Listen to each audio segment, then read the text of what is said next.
Habari gani wanakumbukeni, habari gani wa Afrika wenzangu. Thank you so much. Asanteni kwa kuwa nasi. Thank you for being with us today. We are virtually standing in support of our brothers and sisters in DC and our brothers and sisters in Niger. Niger, more importantly, Niger. Niger is the French way of saying it. Niger is the English way of saying it. I wonder what the Nigerian way of saying it is. I would like to know that. But yes, so I was informed by fellow Pan-Africanists that today they were gathering in DC to stand against the imperialism and the dependency on France, dependency by neo-colonialists on France in Africa. And because I could not make it in DC, I said, how can Kumbukeni help? I said, let's come on virtually and support our brothers and sisters whichever way we can. I am by myself so far. We've reached out to brothers and sisters. It's a Friday. People are at work. I figured that. So by myself, if we don't have anyone coming up, I will go through some of the news items I guess I have encountered about this, and then I will read a few. I will actually read a few writings by some of our ancestors. Nkrumah, I picked Nkrumah. I picked Salma Babu, Abdul Rahman, I think it was, no. Yes, Abdul Rahman Babu, and I picked Sheikh Anta Diop. I will mention the books as I get to them and read. But I did have I'm going to start by saying, why are we here today? Why does me, a Kenyan woman, born and raised Kenyan, Kenyan because that is what the British decided to call the territory that they divided for their control, Kenya. I was born there, so therefore I am a Kenyan. And because we all live in this capitalist system that requires you to identify with one place or the other, or you apparently do not belong, despite the fact that you're a human being on earth, right? So I am a Kenyan woman, and why is it a concern of mine that habari gani Janet, asa ni vizuri kukuona hapa, karibu. So why am I concerned about Niger? I've never been to Niger. All I've heard about it is what's on the news. So I am concerned about Niger because I am a Pan-Africanist. And what does that mean? It means that I am concerned about the well-being of Africans wherever they may be. It means that I am concerned about the economy of Africa wherever it may be. It means that I am putting Africa first, and I want to see Africa thrive, and I want to play my part in doing so. And this is part of me playing my part in doing so. So I'll start today by reading an African proverb that Nyerere quoted at one point. Ndovu wawili wakipambana, ziumiazo ni nyasi. So when two elephants, in my thumbnail and in my reaching out to you all, I had translated that as giants. It's not giants, it's elephants. Ndovu is elephants. When two, mistranslated I should say, when two elephants fight, it is the grass that is trampled. So if there is a military invasion in Niger, the people will suffer. That's what that proverb means. It is not the generals who will be behind closed doors, making calls and instructing different officers to move this way and that way. It will be the people that will suffer, right? It will not be the heads of state in the United States or France who are claiming they support a military invasion while they sit in their mansions and in their offices protected by Secret Service, going about their day, yet the people in Niger are suffering, right? So these two elephants, and I don't know why we are calling them elephants because I do like elephants. I remember our brother Colin said last week that we should stop calling them elephants. I agree. Elephants are pretty good animals and very considerate animals, actually, given that saying. But it is true, when two elephants fight or make love, it is the grass that is trampled. So the coup in Niger happened on July 26th. The coup leader, Abdurrahman Chiani, stated that the Nigerian military overthrew President Bazoum, due to the rising insecurity in regards to jihadism. We've also had a few people analyze that it was done because, or at least state that it was done because Bazoum was doing the bidding of the French government, and his people were tired of that. So the AU currently, the AU where we are currently is that the AU is against a military invasion of ECOWAS, but ECOWAS is still in meetings considering a military invasion. So this is a time of coming to truth with what is actually happening in Africa, where we'll see, is ECOWAS going to listen to AU, being that AU has authority over all of Africa and ECOWAS only has authority over certain countries. So we'll see what happens there. It will be telling. We know that France's interests, because these countries talk about your Thank you, Dameraki. We listen. You don't have to be Black to support humanity, right? You don't have to be Black to support the well-being of humanity. And we appreciate you, Mikhail Dameraki, for showing support, despite the fact that you don't identify as Black. Thank you. So we know that France's interests, right? These international foreign nations talk about our interests in Africa, which is quite funny, if not cry-worthy. But France's interests in Africa, in Niger, is the uranium there that is mined in Alit. And therefore, they are apparently 1 in 3 French light bulbs are powered by the uranium from this town in Niger. So that means blackouts in France if they don't get access to this uranium. So if I was a leader leading a nation, and my people were dependent on this resource, and I'm seeing it going away, I'll start panicking, right?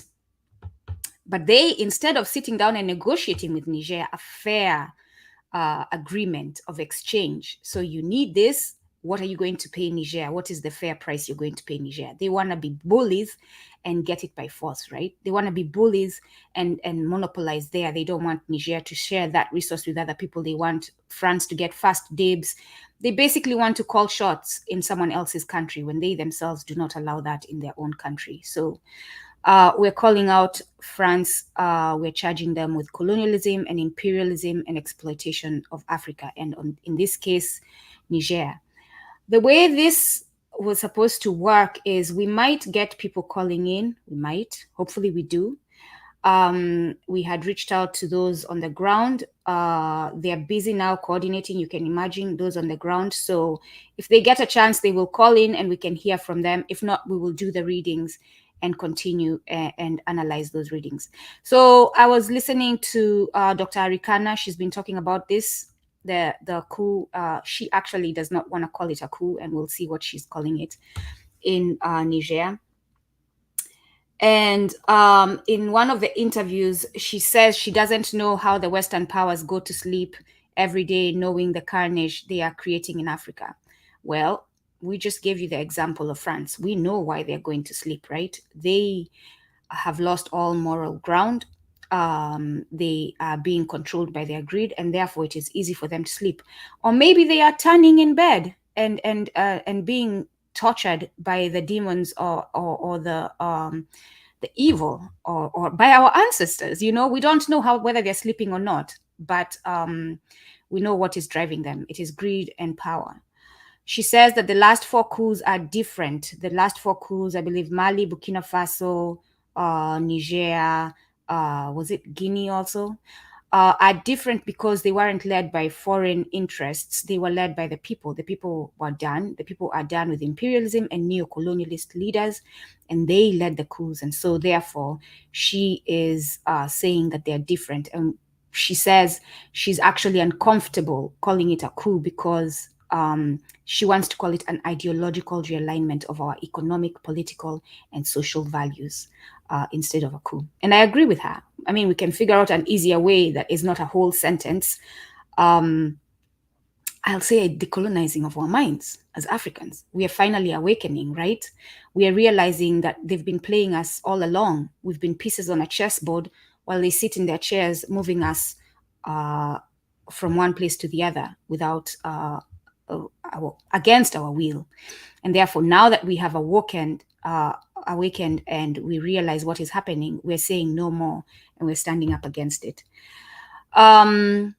She says that the African Revolution has begun. A lot of us are talking about this. I do believe there's a revolution happening. I do believe Africans are speaking up. We've seen them speak up on matters of the economy. We've seen them speak up on agriculture, people standing up against GMO. A lot of farmers deciding now to save the original seed and start practicing responsible farming that is considerate of the ecosystem. And we are in support of a revolution. And what does that mean? A lot of people are shying away from this word revolution. And yes, CNS, it is indeed a revolution. All it means is we want change. That's what revolution means. We want change. We want to be done with the status quo. Because for us Africans, the status quo is not helping us. It is killing us. It is oppressing us. And we want better. Right? We want to live happy lives. We want to be healthy. We want to stop running to the doctors because the food we are eating is making us sick. We want to let our kids go through garbage. The other day, I saw another video online of a young man who was sent by his father here in the United States. They are Jamaican immigrants in the United States, sent by his father to throw out garbage. And a white male police officer stopped the young man and handcuffed him because according to him, he fit the description, right? A 12-year-old boy. You let that sit with you.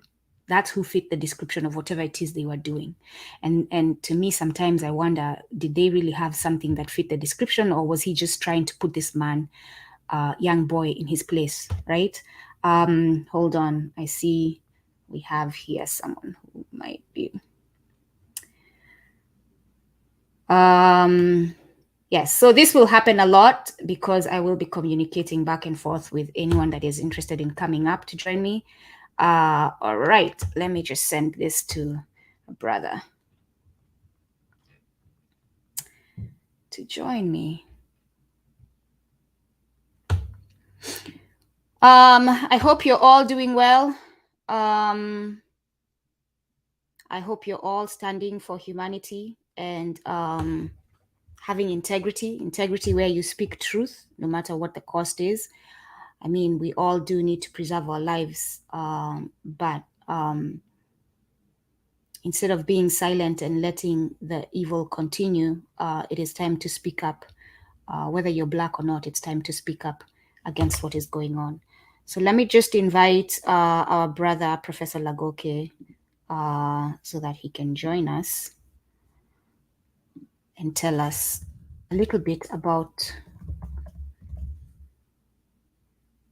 why he's against this invasion.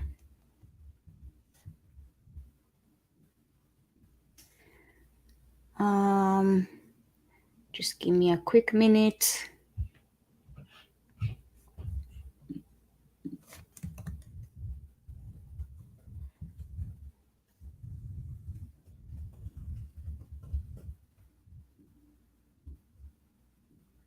Let's hear your thoughts in the chat. Why, if you're against it, I know a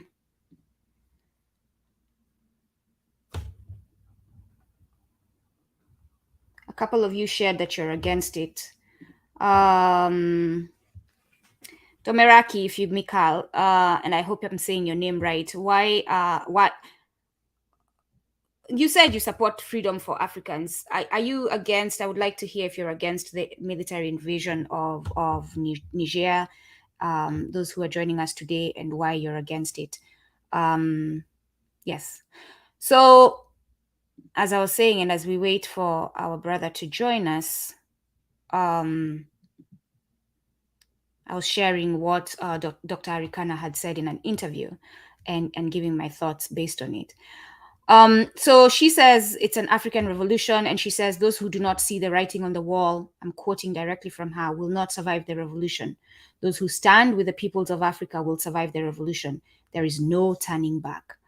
As an African, as a Pan-Africanist, when I think of turning back, it makes my stomach turn, right? So you can imagine how many people multiplied who are feeling the same way I'm feeling. As an African, when I go back home back home to Kenya, and we go to the grocery stores. um I agree with you. I'll get to you to your comment real quick, Mikhail. When I go to the grocery stores and we're having a hard time, seeing people having a hard time affording the food because it's gotten so high. The taxes are so high, electricity is so high, the water bill is so high, everything is so high. And then you come back to the United States as an Africa or wherever else you are located, and you see them living life. People are struggling in the United States and in Western, the masses are struggling, right? But the people who are calling for military invasions, the people who are signing these deals, forcing Africans to sign these deals, the people who are holding Africa hostage, you see them riding in their vehicles with their Secret Service, running around, going to Congress, writing bills that are bringing sanctions upon Africans, right? Fellow Black people writing bills that are bringing sanctions on Africa. So when you see that and you've encountered the people at home, your families at home, it's painful, and you want to stand up and bring change. You want it to change. You want to be revolutionary. You want it to change. That's what that means. You say, stop. We're stopping this right now. We need to change this because our people cannot continue to suffer.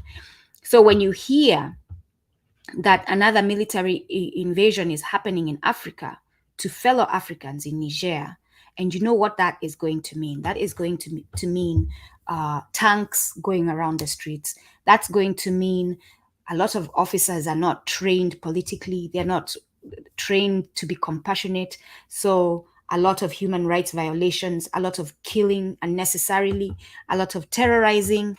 That's going to mean food will not be available, so there's starvation.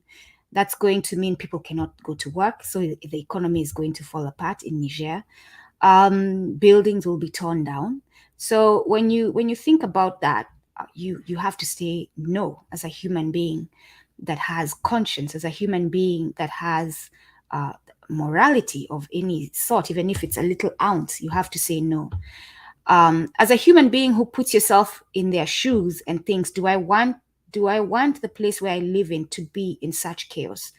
You say no, and therefore it compels you to stand up and support our brothers and sisters in Niger. Just give me a quick minute. Let me make sure that email did get to our brother. All right. Yes, so again, Dr. Arikana says, for those of you who are not seeing and reading the writing on the wall, you will not survive the revolution. Here's what's happening in Africa as well at the same time, right? China has realized that it needs resources in Africa. China is going about accessing those resources in a different way.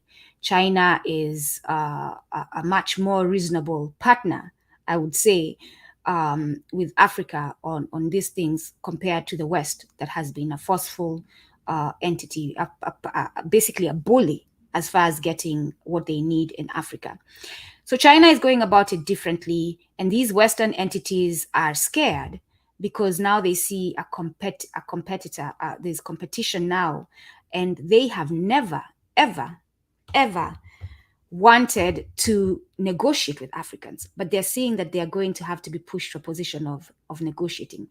And instead of pivoting and figuring out how they are going to pivot and negotiate, they now are putting out propaganda on China, putting out all kinds of false narratives on what China is doing, because that's what they know. That's what the West knows. They tear down their opposition through propaganda, right? And then, unfortunately, some of us are believing it. I'm not saying China is the ideal partner for Africa. I'm saying it is the better of the two evils, right? And the one entity is very nervous about China coming into the stage, and they are in panic mode now, trying to do all kinds of things to prevent that. They seem to be sweetening some deals. I'm seeing some deals going on in Kenya, but I hope the Kenyan government will be sitting down with the US with eyes wide open, minds wide open, because those deals are not what they appear to be. the US is still standing by its free trade agreement. And what that means is you're privatizing. Hello, Marie Antoinette. That name, I won't say more, but yes, welcome. Thank you for being with us.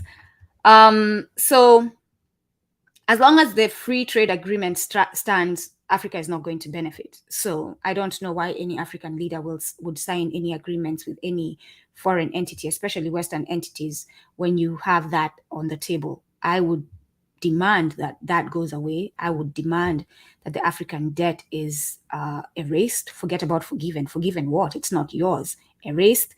I would demand certain terms moving forward. Listen, Africa, you have to realize that you are calling the shots now. You haven't yet taken that position, but you have to realize that you are, because you have these nations. They're not in Africa because they just want to come and play. They are in Africa because their nations actually need the resources. So you as an entity should realize you're in control and take that position and say, okay, you need this, you need this. These are my terms. Who's going to bring the best deal to the table? And you need to take a position of control instead of a position of being told what to do. So this thing of democracy, we've also seen that, right? Democracy is being thrown around. The West wants African nations to be democratic, but it appears Africans are saying democracy is not serving them, right? The so-called democracy is a way for Western interests to install so-called leaders. I say so-called leaders because they're not leading us in power positions where they can do their bidding. The people are saying enough is enough and literally firing these leaders, which is these Western nations call it a coup. But Dr. Arikana is cautioning us against calling it a coup, and she's calling it an ideological realignment of our economic, political, and social values.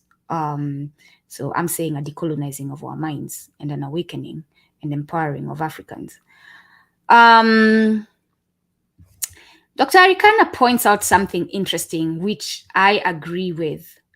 She says that France is carrying out coups in Niger, right? By forcing them to hand over their resources, by having its own military in Niger, and forcing Nigerians to only trade with France, by forcing Niger to close its 80% reserves with France.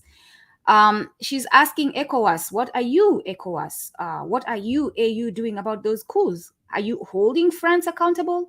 She's interested in knowing what ECOWAS and the AU are doing about that. The oppression that is continued, the imperialism, the exploitation of Niger that France has carried out for years. What are you, ECOWAS, doing about it? And she's calling it a coup. And she's right. They are forcefully taking over that government and doing their own bidding for their own interests. A coup.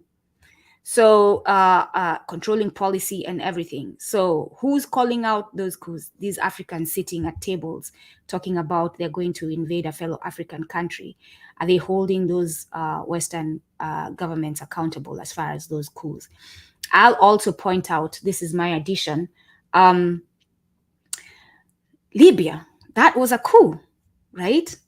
Led by the United States. They literally took over a government, took down a democratically elected leader in Libya. And now I'm actually going to hold off on calling it democratically. I don't remember if Gaddafi came on through military takeover or whether he came on as a democracy. You can help me with that in the chat and remind me of that. I might quickly just look that up too. But they took him down. He was a leader that was doing a lot in Libya. He was a leader that was calling for a lot of progressive changes in Africa, controlling their own oil distribution and refineries. They wanted the IMF gone. He had kicked out the IMF. So he was bringing some good changes to his nation, and the US intervened and took him down. So the US cannot turn around again and say they don't support coups. You cannot just support them when they serve you and then be against them when they do not serve you. We're calling you out on that, United States of America. So the African Union, as we said before, has said no to the invasion in Niger. ECOWAS is saying yes, and they're still sitting, having talks, discussing it. We wonder what is going to happen because the AU is responsible for all of Africa, and ECOWAS is only responsible for a few West African nations. So we'll see what those leaders in ECOWAS do. So because we don't have anyone up here yet to sit with us, I'm going to start doing the readings. And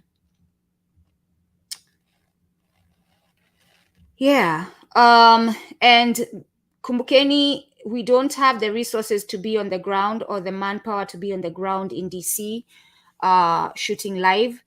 But we will see whether we can bring some people from there to tell us what's happening, how it's going. I can imagine right now they're focused on what they're doing there, staying safe, making sure everyone is safe. And so we will just support them by holding this and sharing our thoughts. Again, I invite you to send your information to kumbukeni1@gmail.com. If you want to come on, I will send you the link and you can come and share why you're against the invasion, the military invasion of Niger. I did say I was going to go back to the comments in the chat. Mikhail Domeraki says, I want to say that I'm tired of hatred. I really think that we all can live in peace. Let me just bring that up, actually. You all can read it with me. I want to say that I'm tired of hatred. I really think that we all can live in peace without racism against Blacks. But we need to be friends and not how Europe treats Africa. I agree with that. I don't know about friendship because right now we know that the imperialists are not in a friendship state of mind, right? CNS says what is happening in Niger is an international affair for the country. The people of Niger must be left to sort it out among themselves without external interference. I agree with that to an extent, right? Without external interference from the imperialists, from those who wish them harm. But for we as Pan-Africanists, we step in to say that these are our brothers and sisters. This is us. This is literally us. I see you. I see me in you. Excuse me. And so therefore, we are coming in to stand by them because they are literally being thrown under the bus. And they are left standing alone, and we're saying, no. They're not alone. We are with them. We as Pan-Africanists are with them.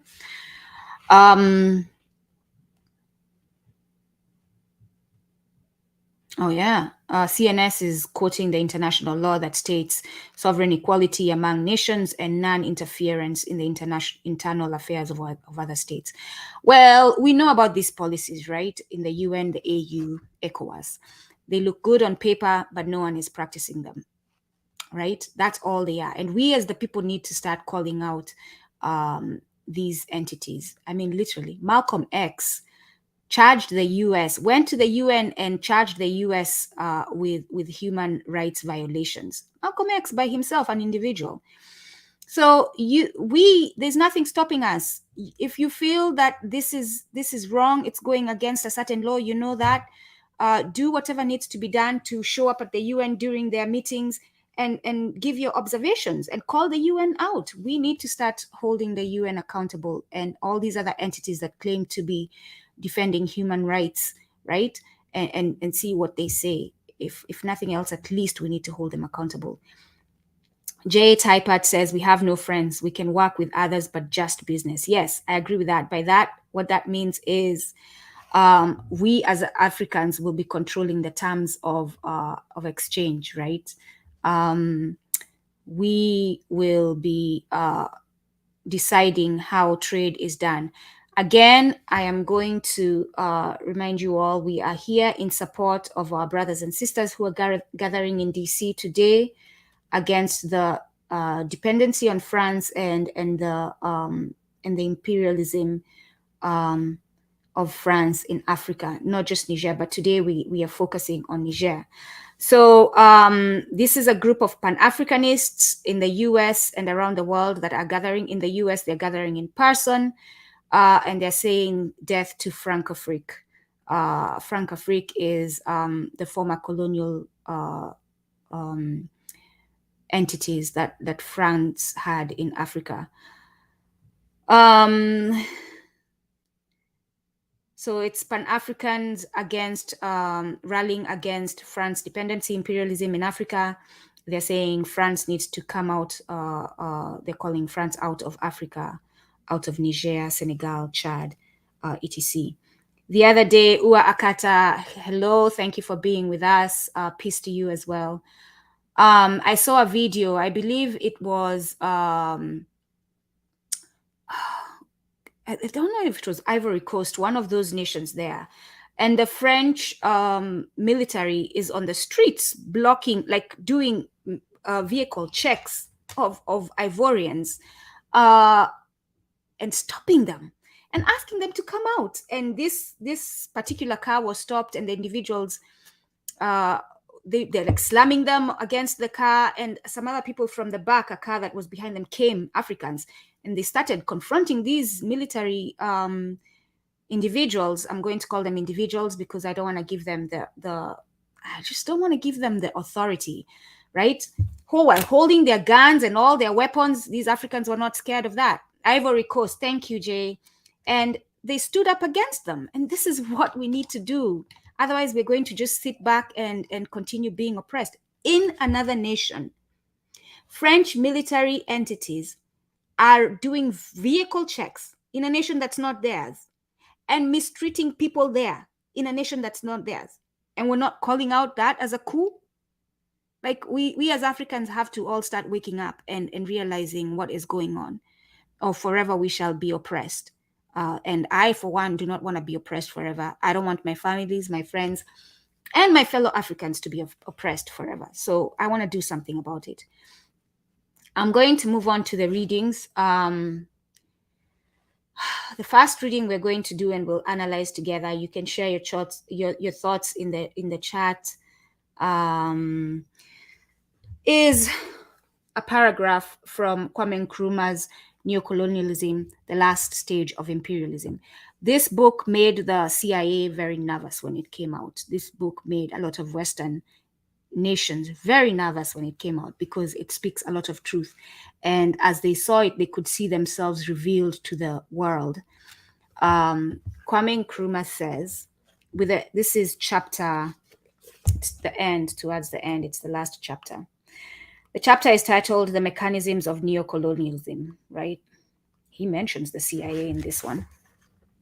It's chapter 18, The Mechanisms of Neo-Colonialism. At the end, the last chapter, he says, with the utmost speed, neo-colonialism must be analyzed in clear and simple terms for the full mass understanding by the surging organizations of the African peoples. The All-African Trade Union Federation, the AATUF, has already made a start in this direction, while the Pan-African Youth Movement, the women, journalists, farmers, and others are not far behind. Bolstered with ideological clarity, these organizations closely linked with the ruling parties where liberatory forces are in power will prove that neo-colonialism is the symptom of imperialism's weakness, and that is defeatable. It is defeatable. For when all is said and done, it is the so-called little man, right? The so-called little man, the bent-backed, exploited, malnourished, blood-covered fighter for independence who decides. I will read that line just for it to sink into the spirits and the souls of all Africans today. For when all is said and done, it is the so-called little man, the bent-backed, exploited, malnourished, blood-covered fighter for independence who decides. And he invariably decides for freedom. We invariably decide for freedom. We as Africans invariably decide that we want to be liberated. We as Africans finally invariably decide that we are no longer going to be the victims of imperialists and neo-colonialists. We have our brother Ndugu Lagoke. Welcome. Thank you so much for joining us. It's so good to see you. So how are you? Ndoku. I was getting lonely. Yeah, sorry. I cannot say Ndogu. I can say Ndoku. That's your name. Nduku, yes, Nduku. I'm doing well. Good to Yeah, see you. I like both to of you. see I like to see that Kaunda suit. That's looking good on you. Well, thank you, Kaunda, right? Maybe Nkrumah, right? I know Nkrumah suit. That comfortable African attire. I love Yeah. it. Yeah. Okay, thank you. Give us your thoughts, Professor. So how many minutes do I have? Doctor, you Yeah. have as much time as No, you no, no, no. as I would this. I will take only five. listen, as much time as you want. Just let us know what your thoughts are. No, We no, are okay. standing together with our brothers against this military invasion in Niger. Oh, yeah. Okay. Yes. So thank you very much for doing this. We need to be many more to speak against that military intervention, Mm-hmm. and I think that it is not a just war, and then uh, that each one of us we need to oppose the idea of the option of the military intervention that Nigeria and only a few countries in West Africa want to undertake, supposedly uh, to restore constitutional order in Niger, Mm-hmm. and also to dislodge, if I can use that expression, the military junta that did a coup d'état in Niger on July the 26th. Mm-hmm. The reason why we are opposing that military intervention is that we don't want more blood in Africa, and Yes. we don't want more wars in Africa. Yeah. And in the spirit of the African collectivism and African value system, and which is called, which has different names and meanings in many different languages, Mm-hmm. but that was promoted by the South African leadership, which is the Ubuntu philosophy. Exactly. We Mm-hmm. think that in the name, the spirit of Ubuntu, we can sit down and talk and resolve that issue. And also, we don't want war there because we do not want to see a replica or the extension or the continuation of the Russo-Ukrainian war in Africa. We don't want to see the Russians and the Americans or the French involved in that conflict, because the only thing that Africans are seeking is the right, to enjoy our sovereignty and then to control our own resources. So we don't want war because uh, what people are doing today, it is not just like a regular coup d'etat. Then people have to understand. I was talking to a colleague of mine and he wanted to tell me, oh, the military regime. I said, no, it's not because somebody is in uniform. Being in uniform does not disqualify you to Yeah. try and do the right thing for your country. And even if some of those leaders, maybe they for their selfish interest, but the movement today in Africa is about Africans taking to the street in order to express their desire or to enjoy the resources as they're fighting against neo-colonialism, imperialism, and as they are fighting for their sovereignty. So these are all the reasons why we say we don't want war in Niger. We don't want war in Niger because the vast majority of the Africans do not want war.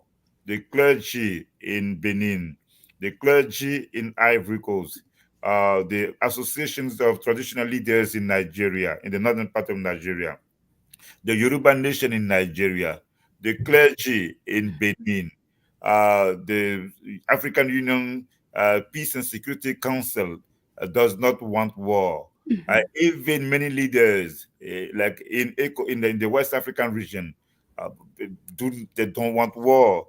Cape Verde, Guinea-Bissau, Togo, they don't want to do that war. Yeah. But somehow, because Nigeria thinks that it's a matter of pride, I'm talking about Tinubu, because he Yes. announced that he wants to do a war. Somehow he does not want to lose face, and I think that that is the wrong way to approach this situation. And if it continues like that, there may be some other consequences, and that will be my last point. Because we saw what happened in Libya and Yeah. after Libya, and the war between Niger, supported by Burkina Faso and by Mali on one side, and certainly by Algeria, certainly by Mauritania on one side, and Nigeria supported by, I don't know, Senegal or Yeah. Ivory Coast. I think that's something we should not do. So that's Yeah. why we are opposing that war. That's why we stand with the people in Niger, and then we want many, like what you're doing, to speak against that military intervention, because we need to avoid that war. And now that you say that, it's actually interesting. First of all, let's talk about Tinubu, right? From me, from with the little understanding I have of what's going on the ground in Nigeria, and Tinubu, as far as his career, because I haven't done my study on him, or at least enough study of him. It appears to me to he seems like a neo-colonialist who is being controlled by an entity outside of himself, right? Someone Mhm. who is doing the bidding of someone else who is pressuring him to do it. Because you have the AU, you have a lot of African nations that are saying no, but he's still there saying yes, yes, yes. So either it is the person writing him checks or the person threatening something to happen about his leadership. Do you agree with me on that? Yeah, it's not even that. Mm, The way the little thing I know about Europeans, they don't even have to threaten him.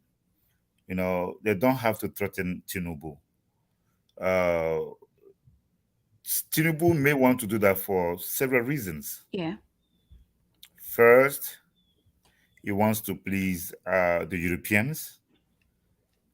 Number two, he heard the cry of the Europeans. Yeah. So they don't even have to send him. He wants to please them. He heard the cry.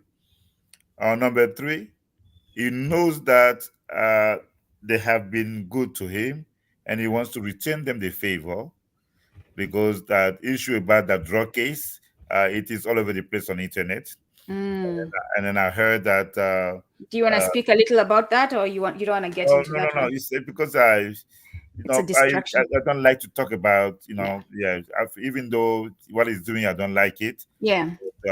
But I'm just referring, I'm making a mention of that, Yes. because it is in French we say it's a secret polichinelle. It's like popular domain, like Yeah. it's all over the Ah, place. yes, it's in Like, yeah, open source. Yeah. it's open source, so Yeah. it is there. Yeah. So I don't want to. I've read about it, I heard about it, but I don't want to say that he really did or so. But that's an issue, and Yeah. because of that, what I know I can share now is that he may have diversified his investments in France. That's the Mm, connection that he has with the French, because that's why his first visit he went to France to see yes. Macron. I So saw his picture smiling very, very hard from yeah, chin cheek to yeah, cheek. so this is what we know. This is what we can Yeah. share. Mm, So because of all those things, they don't even have to threaten him. So I don't yeah. think they threaten him. And now number four is a matter of ego. And also that goes back to that mentality, that the colonized mentality, that the white man is better, right? I need to do good for the white man because the white man has done such good for me. so and then so it's a matter of now, like ego. I say that I want to do the war, so I'm not going to lose face. I still have to do it, even if the people in Nigeria say they don't want to do that. And then the last thing is that, uh, and that's something I saw in an Uh-huh. interview of a foreign minister Minister of Foreign Affairs of Nigeria. Hmm. I saw that, and I won't say I was scared, but I saw Uh-uh. that some Nigerian journalists asked a question to the former Minister of Foreign Affairs of Nigeria. Hmm. And then the guy said that as he was giving the rationale for Nigeria to go and do that war, it was saying that Nigeria needs to position itself or reinforce its position as the hegemon in the region. By doing that war, Nigeria is reinforcing its hegemony in the region. Somehow, the same rationale that the Europeans have when they do some stupid wars. I saw a Nigerian former minister of foreign affairs of Nigeria using the same rationale to justify why Nigeria has to go into that war. So for those who are listening to We me, do. I want them to also know that all those things are part of the conversation. We do end up, those Africans, the neo-colonialists, do end up repeating exactly what the imperialists and the That's oppressors it. say, And right? so they'll be repeating, and then we think that as Africans we need to have different paradigms. Yeah. It's not through war Yeah. that you can ascend to power. It's not through war that you can assert power. It's not through war that you can exert power. Mm-hmm. So and then we have the model of most European countries, Mm-hmm. and then we have the model of China. Mm-hmm. America has 800 military bases. We know the wars that America have fought, the Yeah. Europeans, for them to become what they Yeah, became was what despite the fact that the AU's policy says that we cannot have military bases in yeah, Africa, right? yeah, despite so Yeah. there's become military bases, but because they are there, we have the power, and Mm-hmm. then we have the Chinese model, which is about what we do our diplomacy, we do our economic investment, and then we can become by producing 30% of the outputs in the world, and Mm-hmm. then China has become the second most important country in the world. Yeah. But so that way of thinking in the Nigerian elite, I think that it is a dangerous mindset. Yeah. And then so we need to promote those concepts that we have. Biakoye in the Ashanti language. In Nigeria, they have Ajobi in Yoruba. Mm-hmm. The Igbo people have that the Ubuntu version, which is Yes. Mamdu. So we Okay. have that Ubuntu spirit. So we need to think like that, and then Which is Ma'at in the northern area, yeah, yeah. right? So this Yeah. yeah. So that's the conversation we're having. So quickly before you have to run, I had read a passage from Nkrumah's Neo-Colonialism, the last stage of imperialism, and you've done your research. You know how scared the West was about this book, Yeah. and the CIA to be specific. But let me read it quickly, and then you can give me your thoughts on what Nkrumah is telling us. Okay. Mm, mm. With the utmost speed, neo-colonialism must be analyzed in clear and simple terms for the full mass understanding by the surging organizations of the African peoples.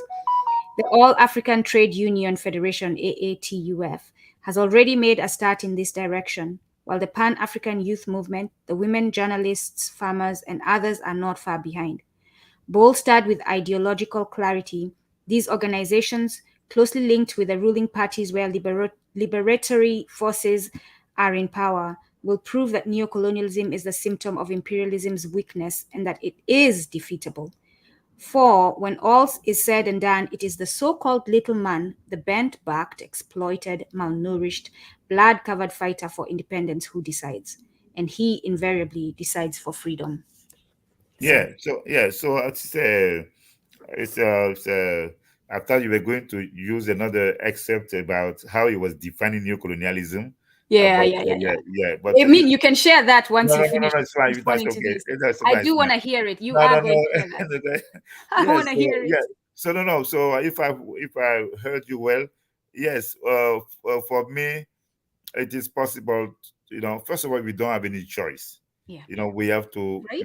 We don't have any choice. We have to fight. Yes. And we do have to fight. We don't have any choice Yeah. because what neo-colonialism came, like I told you in the show that we did last time.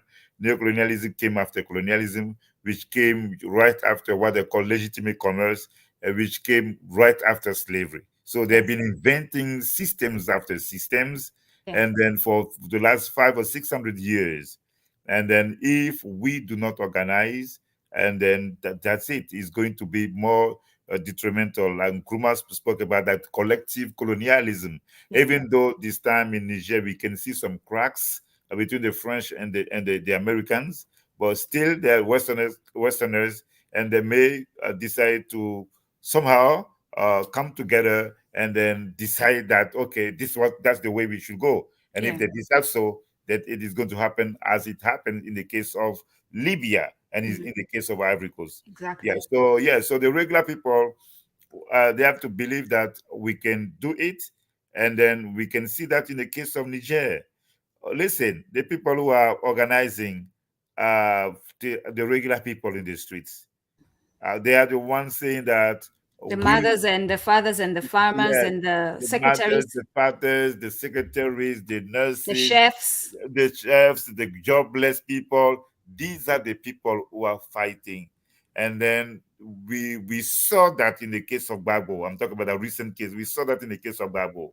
Yeah. When even many leaders like in Africa did not want somehow to defend Gbagbo when he Yeah. was on trial.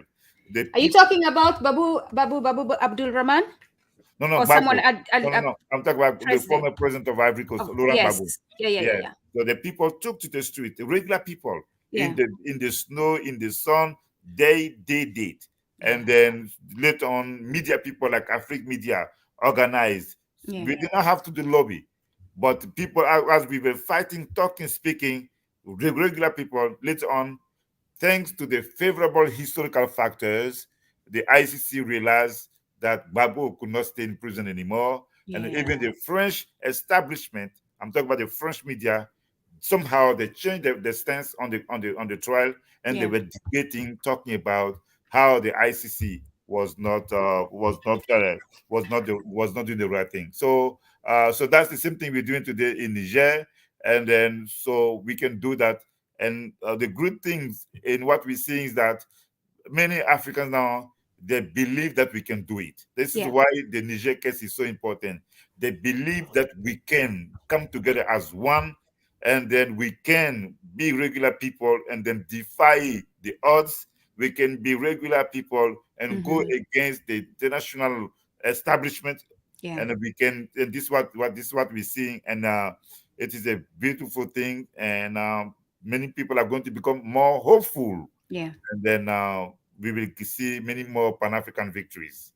So, So yeah, there but is a lifting of the fear. we are hoping, we are praying that those Nigerians change their mind, Yeah. because it is not going to be good for Nigeria. Well, Therefore, it's not the Nigerians, it's Tinubu, right? Because the Senate came out against yeah, it. yeah, no, no, that's a good thing. That's Yeah. Tinubu.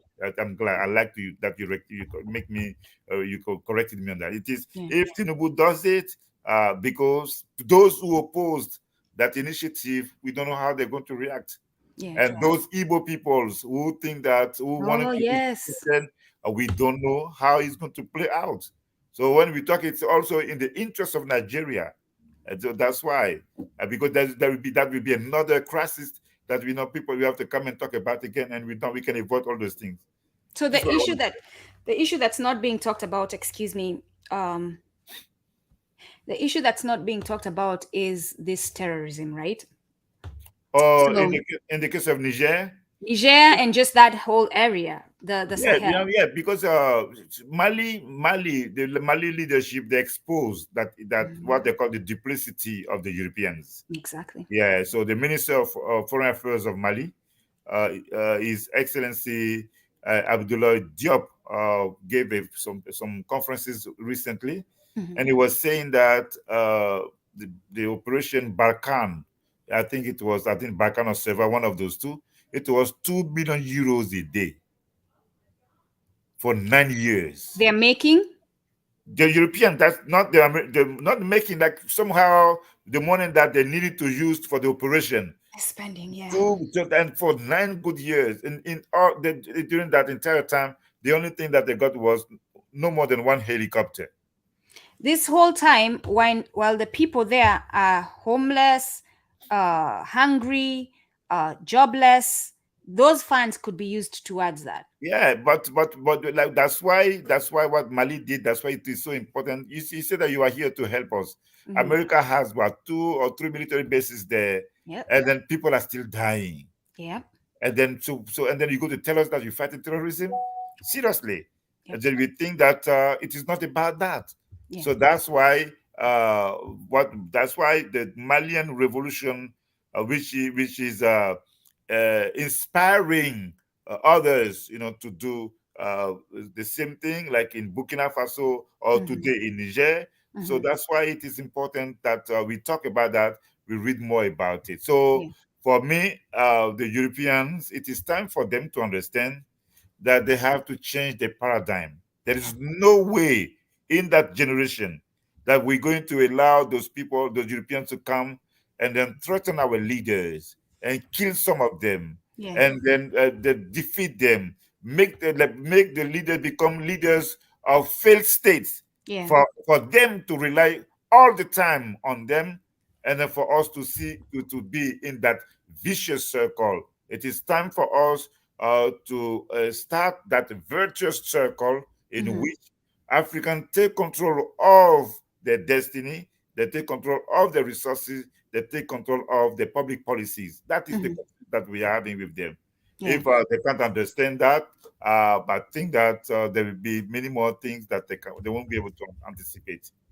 So I mentioned before, I'm glad you said that, because I mentioned before China and the US, and I gave that. I attended, I think you were busy because you were not there. It was during the Odunde festival. That Friday, they had a gathering of Africans at Temple. And the US ambassador, one of the US ambassadors, was there. I think she was the ambassador to South Africa at one point, Zimbabwe at one point, and she's currently of Congo, I think. And she was confronted by one of the Africans in attendance, and she said, because they were talking about trade, US trade in Africa, and the person said, well, China has good negotiations. Basically, I'm just going to simplify the language. Good negotiations, negotiating policies with Africa. The US doesn't. And she was trying to save face and defend the US, talking about these Chinese deals might seem good, but they're not good and all that. But here's the thing that I was pointing out earlier on. Instead of the West, because they're currently scared of this competitor, right? China is a competitor, and they're scared and they're nervous and they're overreacting now. And they're putting out propaganda on China, talking about this is new colonialism. This is what we are seeing going around. China is going to take over Africa. I have my own thoughts on that. But instead of them seeing, okay, this is a partner that is competing with us, this is how they're negotiating, and then pivoting how they've done business with Africa and stepping back and saying, okay, let's do the same as China. Let us now negotiate with Africans in a way that they will like our deals. They are bullying Africa instead and putting out propaganda. So what do you think about this? I'll call it scared reactionary state that the West has taken against China. Yeah,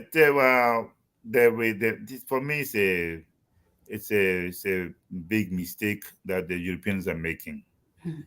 Yeah, so they've been making a lot of them like that, and then let me see it. I have an issue here. Let me just 1 second. Okay, that's okay. That somebody was trying to call me on Skype, and then for some reason I can't. Okay, I can't remove the thing on my screen here. Do you see Oh, anything? okay. Do you No, see? we see just you. You're fine. Okay, then it's on your side. So Yeah, yeah, yeah. I thought it was yeah. So yeah, they're making a lot of mistakes like Mhm, that. mhm. The when like a few years ago, the French President Macron Yeah, was like he threatened literally African leaders, yeah. and then urging them to stop what he called Urging. by Mhm, urging. He said that mhm. he urging them to stop what he called the anti-French sentiment. So because in his mind, So though your oppressor is saying, stop calling me an oppressor and yeah, stop it's not only that, say that call me oppressor, and then I ask you to go and then make sure that I don't hear some of your the people who are people. talking, and then those people are think that they're manipulated by the Russians. Really? So I was even on Like we Voice of don't have our own minds. yeah, there was on Voice of America. I told them, I say, I've never met any. I'm not manipulated by the Russians, but Neither we am are I. talking. We're doing the things. So it's not because the Russian may take advantage of that you go to think that we're being manipulated by Mm. Russian. It is an insult to think that Kwame Nkrumah was manipulated by the Russian, Mandela was manipulated by the Russian, and they spoke like that about them. But it's very becoming of someone with the mentality of white supremacy. The Yeah, false that's notion all. that he, because he's white, is superior and can be the only one who can think independently and critically, right? Yes. So yeah, so Macron did that. Hmm. But and then he continued, and then now he realizes that his narrative is not sustainable, Yeah. because now the people in the street, being Burkina Faso, Mali, everywhere, Niger, when they take to the He street, realized there's a revolution going on there's in a Africa. revolution going on in Africa. So now he sees it, and we knew Yeah.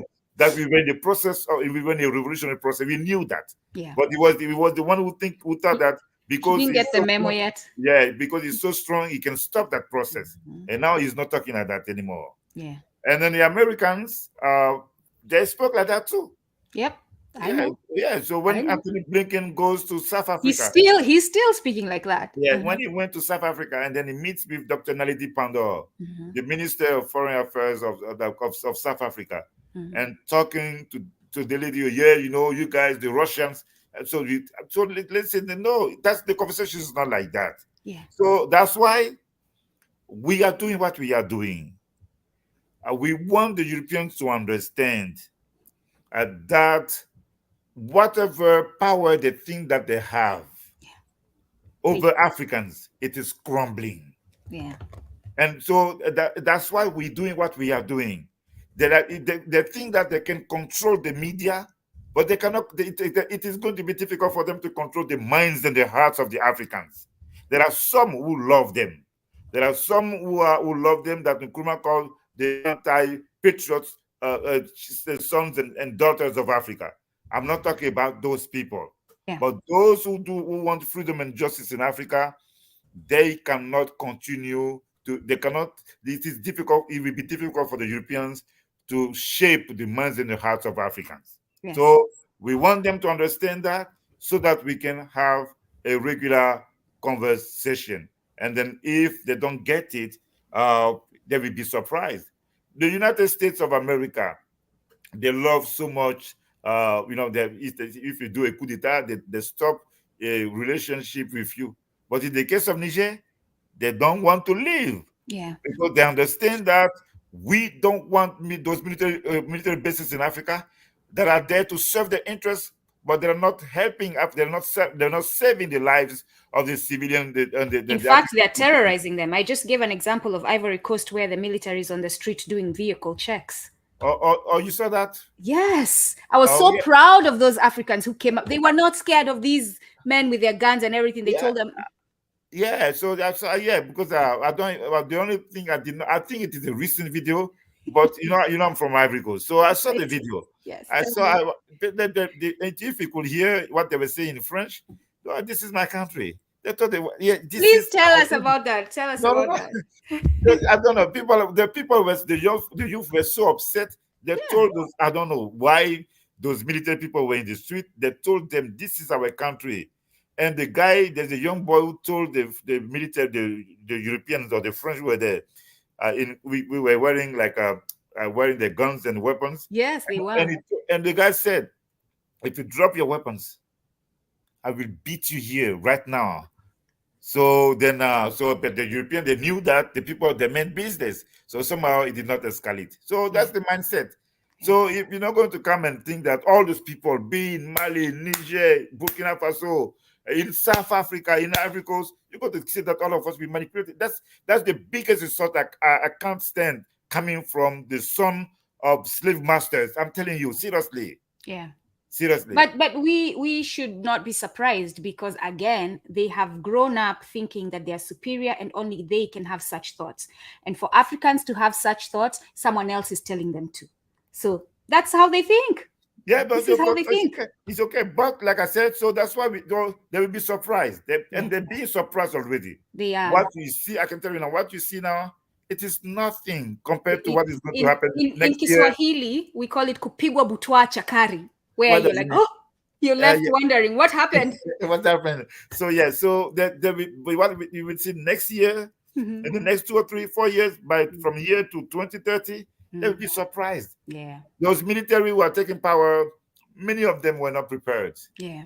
You understand? Yeah. And somehow they were taken by that revolutionary process that say, you know what, this is where we should go. Yeah. But there are people who are preparing themselves and then who have a clear idea of how to fight against that the economic exploitation of Africa. And then many more things are going to happen. And one great thing that Niger brought to the conversation is that Niger contributed to the generalization of the concept of sovereignty. Yeah.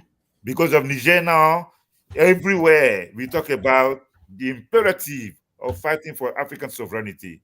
And that is the beautiful thing in the process. No, I'm happy to see it. And I hope that what it appears to be, a standing up against colonialism, imperialism, neo-colonialism, because we still do have colonialism, is what it is. I'm in support of my brothers and sisters. Um, we were talking with, at one point, with Milton. I think he mentioned it on his show, and he said, speaking of coups and how they get a bad rep, but then we're talking about this is Professor Dr. Arikana said she wants to call it. I want to go back and quote directly. She's calling it. She's stopping calling it the coup. She's calling it imperialism. No, ideological realignment of our economic, political, and social values. That's what she's going to start calling it. She said she's no Yeah. longer calling it coups. Yeah. And I agree with her on that. I agree. All of us, listen, I was before Milton on his show when I've said that he started laughing with his co-host Colin. I said that we were bamboozled by the European, quoting Malcolm, we were bamboozled European by the bad democracy. Yeah, yeah, Now, we fell for it. Yeah. whomever takes power in Africa, and then you have the support of the people, and Mhm. then you are willing to do the right thing, we will support you. Yeah. Because the objective is to the defeat of neo-colonialism and the reconquest of our economic and cultural and political sovereignty. That is the conversation. Yeah. I was trying to catch one of our sisters that's on the ground and see whether they can come on and join us. So you mentioned Nkrumah talking about neocolonialism. Can you share what he said about neocolonialism and That's neocolonialists, good. Are you please? persistent? You persistent? No, no, I no. am. I don't Yeah, forget. yeah, yeah. So Nkrumah, when Nkrumah was saying that he was defining neocolonialism. Mm. And for me, everywhere I go, I always talk about that neo-colonial definition that Nkrumah gave. I cannot say because it's a long one, but one thing that he said is that uh, a neo-colonial country is like in appearance. You have, how can I say that? Uh, Is it uh, like the pig with the lipstick? yes, yeah. If like we have the cosmetics of an independent nation, uh, and then but yet you are hosting uh, the you are hosting some military presence of foreign powers, Yeah. and then the economic life of a neo-colonial state is directed and controlled by former colonizers.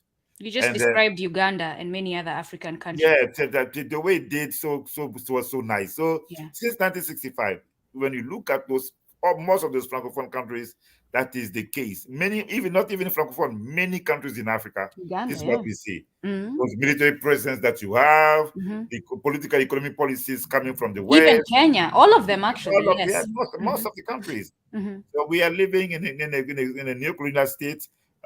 Then we need to really make sure that we expose, Yes, the different facets of yes, neo-colonialism, and then yeah, we should not allow that anymore. So that is the battle of our generation and of younger generation, and we making progress, and we're going to have many more victories. yes. So before we let you go, because I know you're a busy man, what is your call to action to the Pan-Africanists listening today, to the Africans listening today?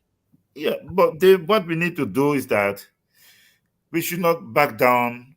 We should be serious. We should be denouncing the fight in Niger is not the fight of one African country. It's a fight of a continent. It's a Yes. fight of people of African descent. And we need to mobilize around Niger about any country or any leadership in Africa that is fighting for the economic and political sovereignty of Africa. Hmm.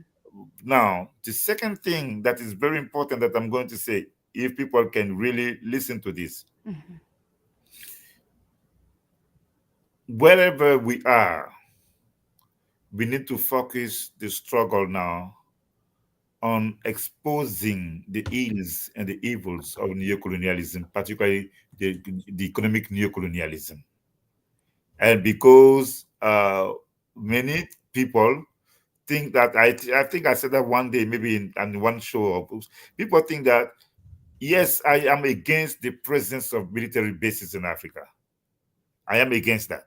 Yes. But I think that there are more pressing issues. For instance, we need to know the money that those companies, multinationals are making, exploiting the resources of Africa. Yeah.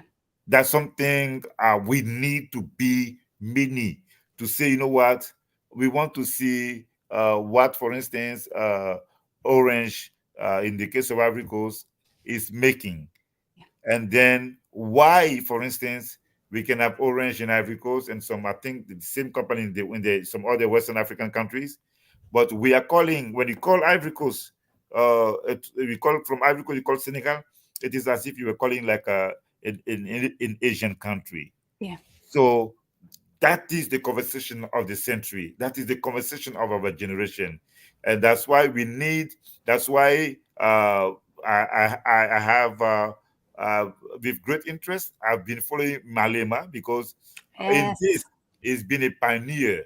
And we have to acknowledge that when he decided to create the EFF, the Economic Freedom Fighters. Organized economic body. Yeah. Yeah, so all of us, we need to claim, that paradigm, that agenda, to put more emphasis on the economic exploitation of Africa. Yes. And then last time when I was with you guys, as I was trying to, I think I did that with you, with many people, other people, I was trying to talk about what I call the features of colonialism. Yeah. Yeah, many people, it's good to talk about colonialism, but you have to know the characteristics of colonialism. The symptoms, right? How you can identify No, it. not even symptoms. I'm talking about uh, the different aspects. Yeah, so I Okay. called the different aspects of colonialism. Okay. So quickly, you have the colonial state during colonialism, and the same thing happened during slavery. But today, so I'm talking about colonialism, and then I come and talk about neo-colonialism. Yes, please. So we have the colonial states, France, England, Belgium, Italy, and then some other ones, Portugal, Spain. United States, don't forget them. Yes, America. And then after that, they tried to put into place some other aspect in order to govern their colonies. The next thing is that forced labor. So they give you a little bit of money, they make you work. If you don't want to work, they can cut your hands in the case of Congo. Yes. And so you have forced labor. Yeah. And then later on, they put into place a system of taxation in order to get money, in order to sustain, the colonies, because the money was not always coming from the colonizers, from the colonial states. And then in the field of education, they were providing what? Limited education. Miseducation, yeah, and Limited limited. education and miseducation. This is what they were doing. And then there was another aspect of colonialism which I call Afro. Listen to this. I think that's the conversation I was even supposed to start with. They put together what I call Afro/European armies. Yeah. What's it called? Africom. That's Lord have mercy. The African armies, you will see. This is how colonialism, because when I'm teaching and when I'm talking this, I want people to see that schematic of colonialism. Yeah. And you will see that you go back to slavery, you go to see that it's the same schematic. You come to neo-colonialism with the same schematic. So during colonial time, you will see almost everywhere the same system, particularly the Afro/European armies. Yeah. And then when they want to do a war against another country or another territory, they will use some Negroes that Malcolm has called house Negroes. I was about to say, exactly. House Negroes to go and fight against others.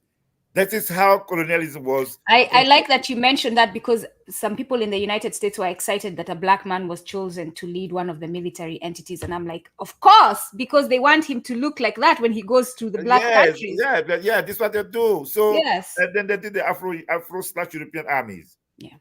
And now very important element, and then I will stop mentioning the different characteristics, is what I call, or people call, concessionary companies. Oh, yeah. So the concessionary companies were a part of the system, of the greater system of colonialism. They were the ones exploiting the resources, They're the signing, drivers. they were signing fake deals with the kings, and oh Mm. yes, sign Giving them some booze before they do it. Oh, yes. Professor Dr. Lagoke is getting some technical interference. We will wait for him to come back in. Just remove him quickly from there. Let me just send him a quick message.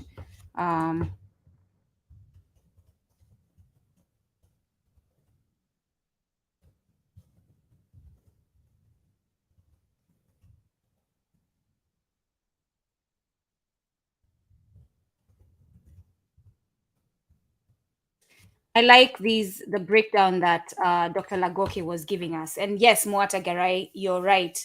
Don't forget the role of the missionaries. So I'm gonna add missionaries there. We add missionaries, and we'll when Dr. Lagoke comes back up, we will ask him about the missionaries, because I do agree they need to be added there. But I like it. It's a good way to diagnose the problem, right? So that we know what we're talking about. Excuse me. He says colonialism, forced labor, taxation, limited education, what some of us call miseducation. Both of them actually together. Those two different things.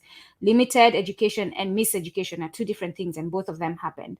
Afro-European armies, we gave the example of AFRICOM. So you hear AFRICOM is going, and in your head, because it's called AFRICOM, you're thinking African countries are coming to. No. It's run by the United States of America. They are currently based in Germany. Professor Lagoke is back. Sorry. So you were giving such good details. These colonialists decided to pull you down. No, this is what they always do. They don't realize it's a revolution. We come and rise back up. They don't want us to talk about the real things. So yes, so you are on concessionary the companies. But as you were saying that someone added, and the missionaries. Don't forget the missionaries. No. The missionaries. No. Of course I know. I didn't want to. To go, and like I said, I don't want to give all of them, because I just want to focus. Give the expansive. The time today. Please give it. I just want to put emphasis on some aspects that are connected, to the conversation today about Niger. See, but the person is right. The missionary. Also, as you're speaking, I'm thinking maybe I can invite you to come and have a chat like this one of the Fridays, or one of the days we can get on, and you can talk about your theory on colonialism and how we. No, definitely, yeah. because definitely, like in the book that I wrote on the ICC. Yes, you can. Yes, I put the schematic there. Yeah. Yes, if I put the schematic there, that we can always update it. Yeah. But so please send me the information on your book. We're gonna read it, and then we'll invite you to talk about it. Okay, no problem. Yes, so now, so we have then the concessionary companies. So that was the system during slavery. That was the system during colonialism, and today that is the system after the so-called independence. Exactly. So the same thing. Nothing has changed. Sometimes they updated, they upgrade the schematic. So today, you can see in the case of the crisis in Niger. Yeah. In Africa, you see they have military bases almost everywhere. Yep. And then the companies that are exploiting the resources of Africa, the cobalt like in Congo, and the cocoa in Ivory Coast, the uranium in Niger, which is why we are having this the uranium or Orano, it was called Areva. This is the same thing. Yeah. You see, and now there's a tension, and then who is supposed to do the war on behalf of the French? Nigeria or Tinubu. Yeah. They call the black people, come here and clean up this mess. Yeah, so this is literally what they're doing. Yeah, that's the same system. And then we need to understand the modus operandi of neo-colonialism or colonialism, or the essence of the colonial agenda. And so that is the conversation we want people to need to see, so that when we are talking, it's not like it's not like we hate them. I don't know hatred, but I care more about the Well, interest of speak for yourself, Dr. Lagoke. yeah. I do not like the oppressor. Oh yeah, you're funny. I have a very deep hatred for the oppressor. No, listen, let me. I'll You be know, I have very a friend. honest about Listen that. to me. Listen to me. I have a friend, right? I have a friend. She was telling me. She said that yes, we see the French president saying, you talk about the anti-French resentment, and the anti-French sentiment, and she said, I thought she was going to say no, we don't hate them. She said no. What I have, I hate them with a yeah, passion. she said what I'm feeling. It is bigger than what he's talking about. Yes. Hatred and aversion. It I is said, a listen, pain I of know, right? seeing my people oppressed for years and you That's it. thinking that you can just sit in your suits and your Yeah, so cars. yeah, You so have I no see. idea. Yeah. I hear you. I hear you. So, but So anyway, here's the thing that has been said before. They should be grateful we're not asking for vengeance, right? no, Because no, we we're not. have that and we're just asking to be left alone. No, no, we're not. We want to be in They peace. should be grateful. Leave us alone. We just want to enjoy our resources. We want to have the right to be called human. That's the only thing we're Yes. asking them. Yeah. We don't even want to be called. You stay there. You can continue calling us animals, but we will live as we Yeah. will call ourselves humans. That's but they don't want to change. Yeah. So sooner or later there will be a greater confrontation, but we will be the one making more victories. There's no doubt about it. Yeah. Yeah. The future is ours for sure. Yeah, definitely. Our ancestors are on our side. If Alabama was not a sign of that, I don't know what was. I don't know if you caught that brawl, as they call it. The incident in Alabama at the dock. I missed that. Oh, you missed that. That was big news online. So what happened? There was a quick detour, since today we're here supporting our brothers and sisters, and we are Pan-Africanists. So what happened in Alabama is a Pan-African incident. Okay, a black man was telling this group of white people to move their boat because it was parked in the wrong place. And when people were fighting, and they got mad and started hitting the black man. Yeah, he was alone. You saw that, yes? I saw that, of course, I saw and that. The other black people came running. No, of course I saw that. Of course I saw that. I was about to say, how did you miss that moment? Of course I saw that several times. Of course I saw that. Yeah. So as much as that is one small incident, or as people are saying, stop looking at that, it's not. But this is what we want in a larger scale. Yeah. Africans coming together in defense of Niger. This is what we're doing, literally. We are the people at that dock coming to defend our brother who's being attacked. Niger is being attacked, and we as Africans are saying, no, get out of Niger. That's literally what I'm saying. Get out of Niger. This is what we're doing. This is what we're saying. So I appreciate you for that work. Thank you for stopping by. And then I see you on Sunday. We look forward to having another conversation with you, extended on this, actually. Okay. Thank you. Thank you so much, Dr. Lagoke. Have a good day. Thank you. Bye. Kwaheri. All right. So we're grateful for our brother dropping in and sharing his thoughts with us. That was great. As he said, and he will be joining us this Sunday for our show. We'll be talking about, joined by my brothers Alimadi and Adesoji. On Sunday, we'll be talking more about Niger and what's going on in Niger. So he called it the essence of the colonial agenda, right? And he will send us his book so that we can read. When he does send us, we will put it out in our social media platforms. We'll put it out on Twitter, on No Muata Garai. Do not be sorry. There's a recording so you can watch it later. We'll put it out on our Facebook. We'll put it out on Instagram, and you can all read before we have the show, and we can have a good discussion. So the essence of colonial agenda, and he said, is colonialism, forced labor, taxation, limited education and miseducation, Afro-European armies, concessionary companies. He said there's much more, and I hope we can talk about all the other the aspects of it. Missionaries was pointed out by our brother Muata Garai. So we read Nkrumah. Yes, he did, Akata. I agree. He did, which is why we welcomed him to come and speak to us. And we look forward to a continuation of the conversation on Sunday, joined by my brothers who also have a wealth of knowledge on matters regarding Africa. So I know we've put out a video before out here explaining how myself, Milton, and Adesoji came together But I will remind you all one more time. So myself and Adesoji were taking history classes. Milton does a session that's called We Love African History.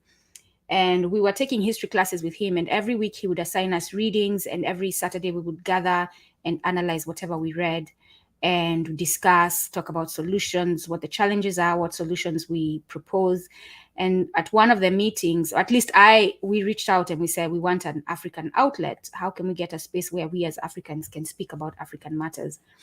This is not completely African, it's YouTube, but it is done by myself, Adesoji, and Alimadi, and what we talk about here is coming from an African perspective, because all of us lived in Africa, all of us have family in Africa, so we do have that understanding of what is going on there. And so we decided to start Kumbukeni. Kumbukeni in Kiswahili means remember, where we go back and remember what has happened, what we've been told by our ancestors, and use it to make decisions and to analyze our contemporary times. So today we are gathering in support of our brothers and sisters in DC. None of them has gotten back to me yet. We would hope that one of them will. I can imagine that is DC. So you all saw what happened on January 6th, right? And you all saw what happened during Black Lives Matter in DC. There's probably heavy law enforcement presence now monitoring them. So they, in return, have to be very cautious and make sure that everyone is safe. So I'm not holding my breath expecting them to come on, because those on the ground is their priority.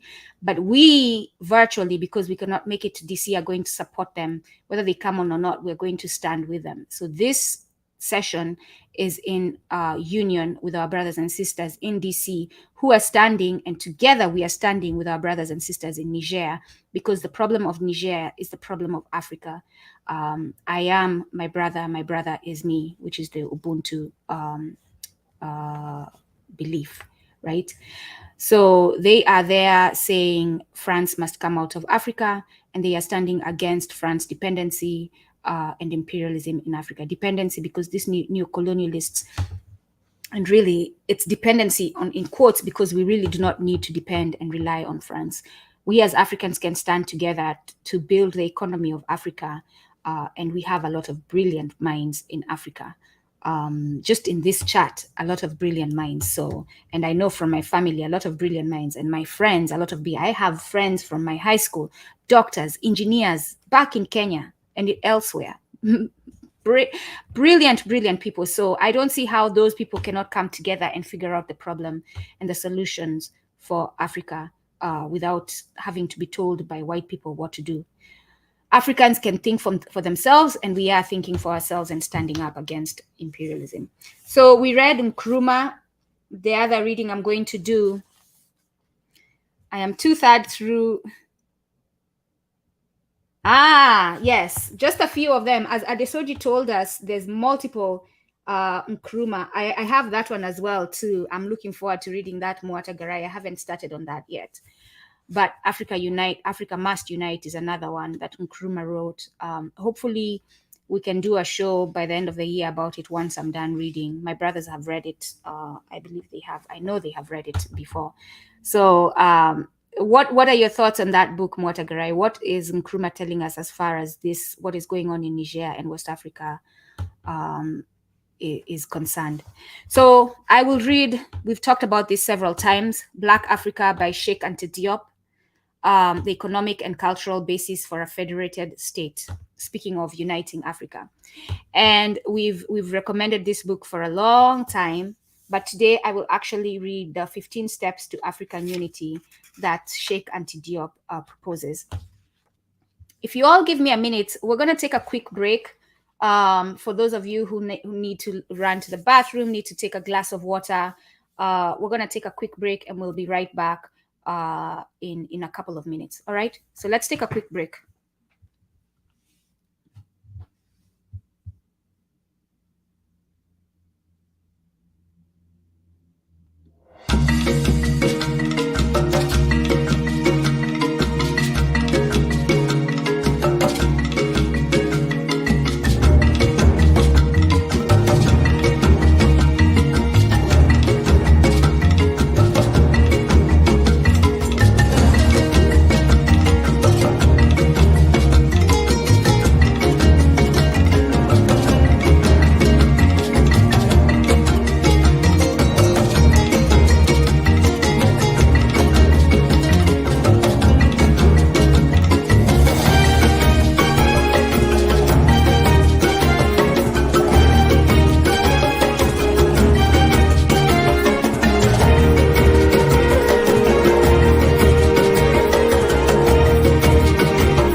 right. So we're back again. I see some additions in the chat. We are here again today in unison with our brothers and sisters, Pan-African brothers and sisters, our African brothers and sisters. You don't have to call yourself a Pan-Africanist to actually be concerned about the well-being of all Africans, not considerate of the borders that were placed by others and not by ourselves. So they are in DC today, standing up against France dependency, imperialism in Africa, and they are asking France to get out of Africa. They are doing this, holding a rally at the French embassy in DC. This morning, they started at 10 a.m. So we have been in touch with them. We're hoping that at least one person can come on and tell us what's going on. But we understand that those on the ground are their priority today. So what we will do is we will continue speaking about what our ancestors have said. Those who went through these issues, those who confronted these issues, told us as far as the solutions they had in mind, and what we think about them and how we can apply them. Dr. Lagoke came on with us. He shared what he thinks. He's an Ivorian Coast African, and we talked about many things, including the incident in Ivory Coast where the French soldiers were terrorizing motorists, and they stood up against them, reminding them whose country that is. Yes, Lile said France must leave Africa. Thank you, Akata. I did need that break. Conte Silly, you haven't missed anything. We're still here, and there's a recording, so you can watch that. Yes, ECOWAS have puppet for leaders. We wouldn't even call them leaders. They're so-called leaders. Black Africa, that is what I'm about to read. Yes, that is what I'm about to read. Don't worry, Mwata Garai. I will go nice and slow as far as the 15 steps to African unity. It says 14 steps, but I corrected it to 15 because I think I see 15. But when I read them, you'll tell me whether they're all steps or not. And sometimes when these books are reproduced, there's like printing errors and that. So as you can see, the numbering, they're 15. So I switched that to that. All right, let's get into it.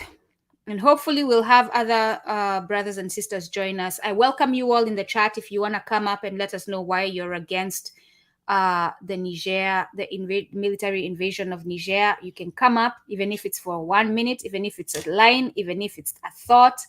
Just send me your email. Let me know you want to come up in the chat right now, and I will. You can come on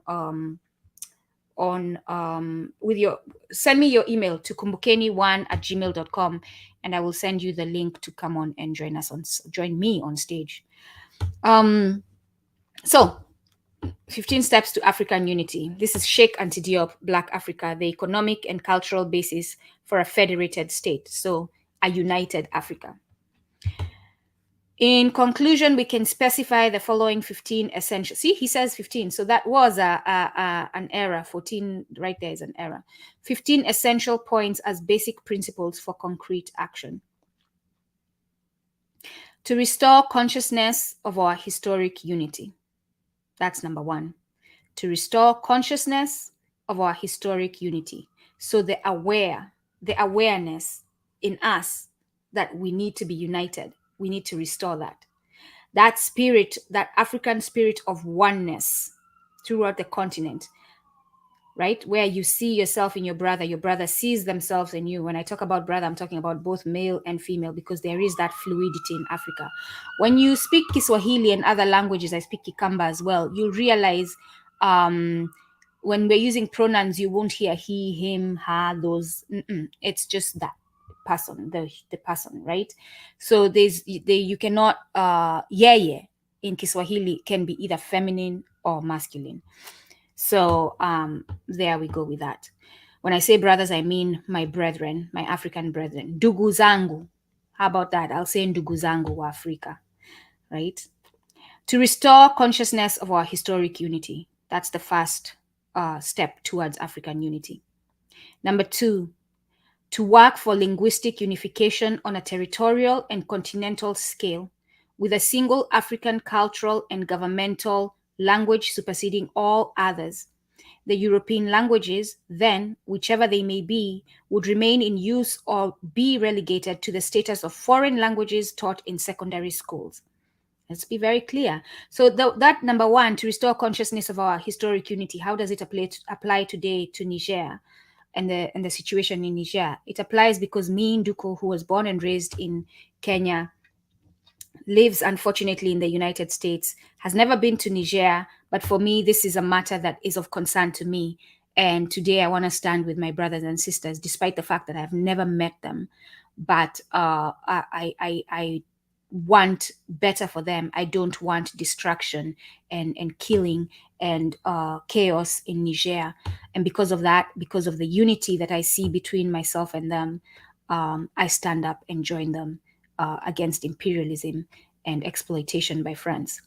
That second one, to work for linguistic unification on a territorial and continental scale, with a single African cultural and governmental language, a single African cultural and governmental language superseding all others, Kiswahili, right?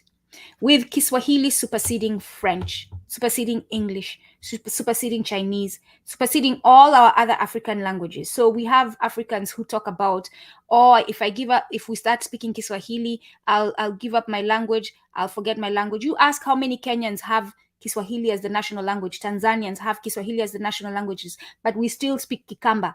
Right now, if a Kamba comes and speaks to me, you will think that I don't even speak any other language but Kikamba. I will speak my Kikamba fluently and very well. Learning Kiswahili and having Kiswahili as the language that unites me and my brothers has not compromised my mastering and learning and knowledge and embracing of Kikamba, which is my mother tongue. So those Africans who are giving that as an excuse, please put your excuses in the basket, burn it and throw it away and start learning Kiswahili. Also, I will ask you, Africans who are doing that, why are you not questioning English? You're being taught English. Isn't English compromising the learning of your languages, your African languages?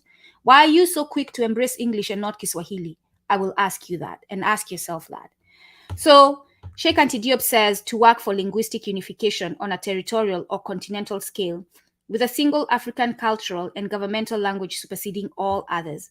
The European languages, the Englishes, the Frenches, the Germans, the Portugueses of this world, then, whichever they may be, would remain in use or be relegated to the status of foreign languages taught in secondary schools. So we will teach those languages once we've mastered our African languages, so that when we are talking to the imperialists, and then they will have been reminded and given the memo that Africa you need to get your hands off Africa. When we speak to them, we can speak to them in a language that they understand. Or we can speak Kiswahili and they can bring their interpreters, right? So that will be the only purpose of doing that. Number 3, the third step to African unity by Sheikh Anta Diop, Black Africa, the economic and cultural basis for a federated state, to raise our national tongues to the rank of governmental languages used in parliament and in the writing of the laws.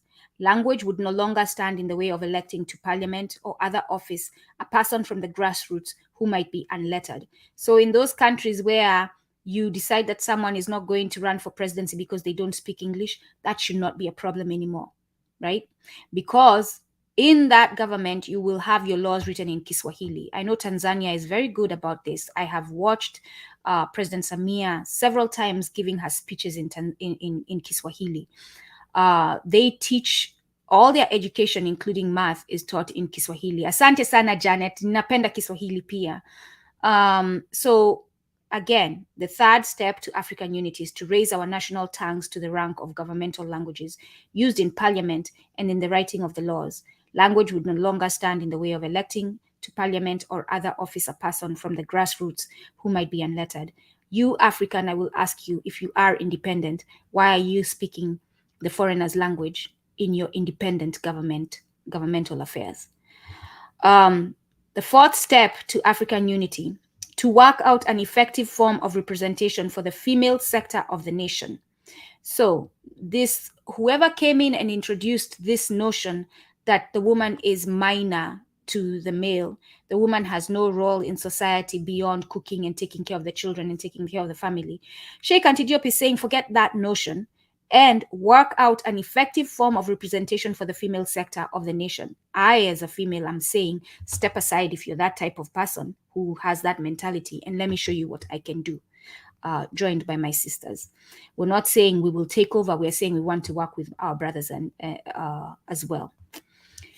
The fifth step to African unity, to live African federal unity, to live it, to actually live it. Every day practice African federal unity. The immediate unification of French and English-speaking Africa, which currently, unfortunately, they are French and English-speaking Africa, alone can act as a test for this. It is the only way to start Black Africa along the slope of its historic destiny, once and for all. So the uniting of the West and the East together. Think about that. If we're all speaking Kiswahili, wouldn't that be a really, really good tool to use to unite us?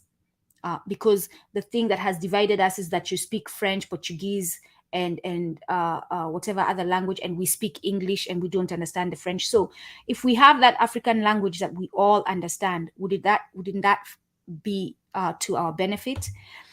So to wait while invoking secondary consideration is to allow the various states time to harden in their shapes and become unsuited to federation, as in Latin America. Sheikh Anta Diop is saying that must be done now.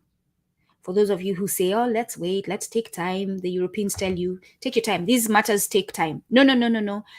Now, Sheikh Anta Diop is saying, do it now. So what is Nduku doing now? I am teaching Kiswahili to a group of diasporan Africans, wherever they may be. We have virtual and in-person classes. It's hybrid. And they're learning Kiswahili. We started 2 weeks ago. We are 2 lessons in, and we will teach Kiswahili. We're not charging for it. Why? Because it is a service to our community, but we are encouraging that community to start putting together their finances to support community needs. We want to teach that Ubuntu, that Ujamaa spirit, where yes, you're not being charged, but to show gratitude for what is being done, you're giving to the benefit of the community. And we'll be doing a lot of cultural awareness activities to build the community, and those funds will be used for that. So that's what we're doing to take on that step 5 of Sheikh Anta Diop's steps to African unity. Number 6, the 6th step to African unity, to oppose out of hand any idea of creating white states anywhere in Black Africa. For those Africans, this goes to the military bases in Africa. Those are white states, because I was reading the other day doing my research, and maybe we can talk about it on Sunday with Professor Lagoke, Professor Limadi, and my brother Adisoji.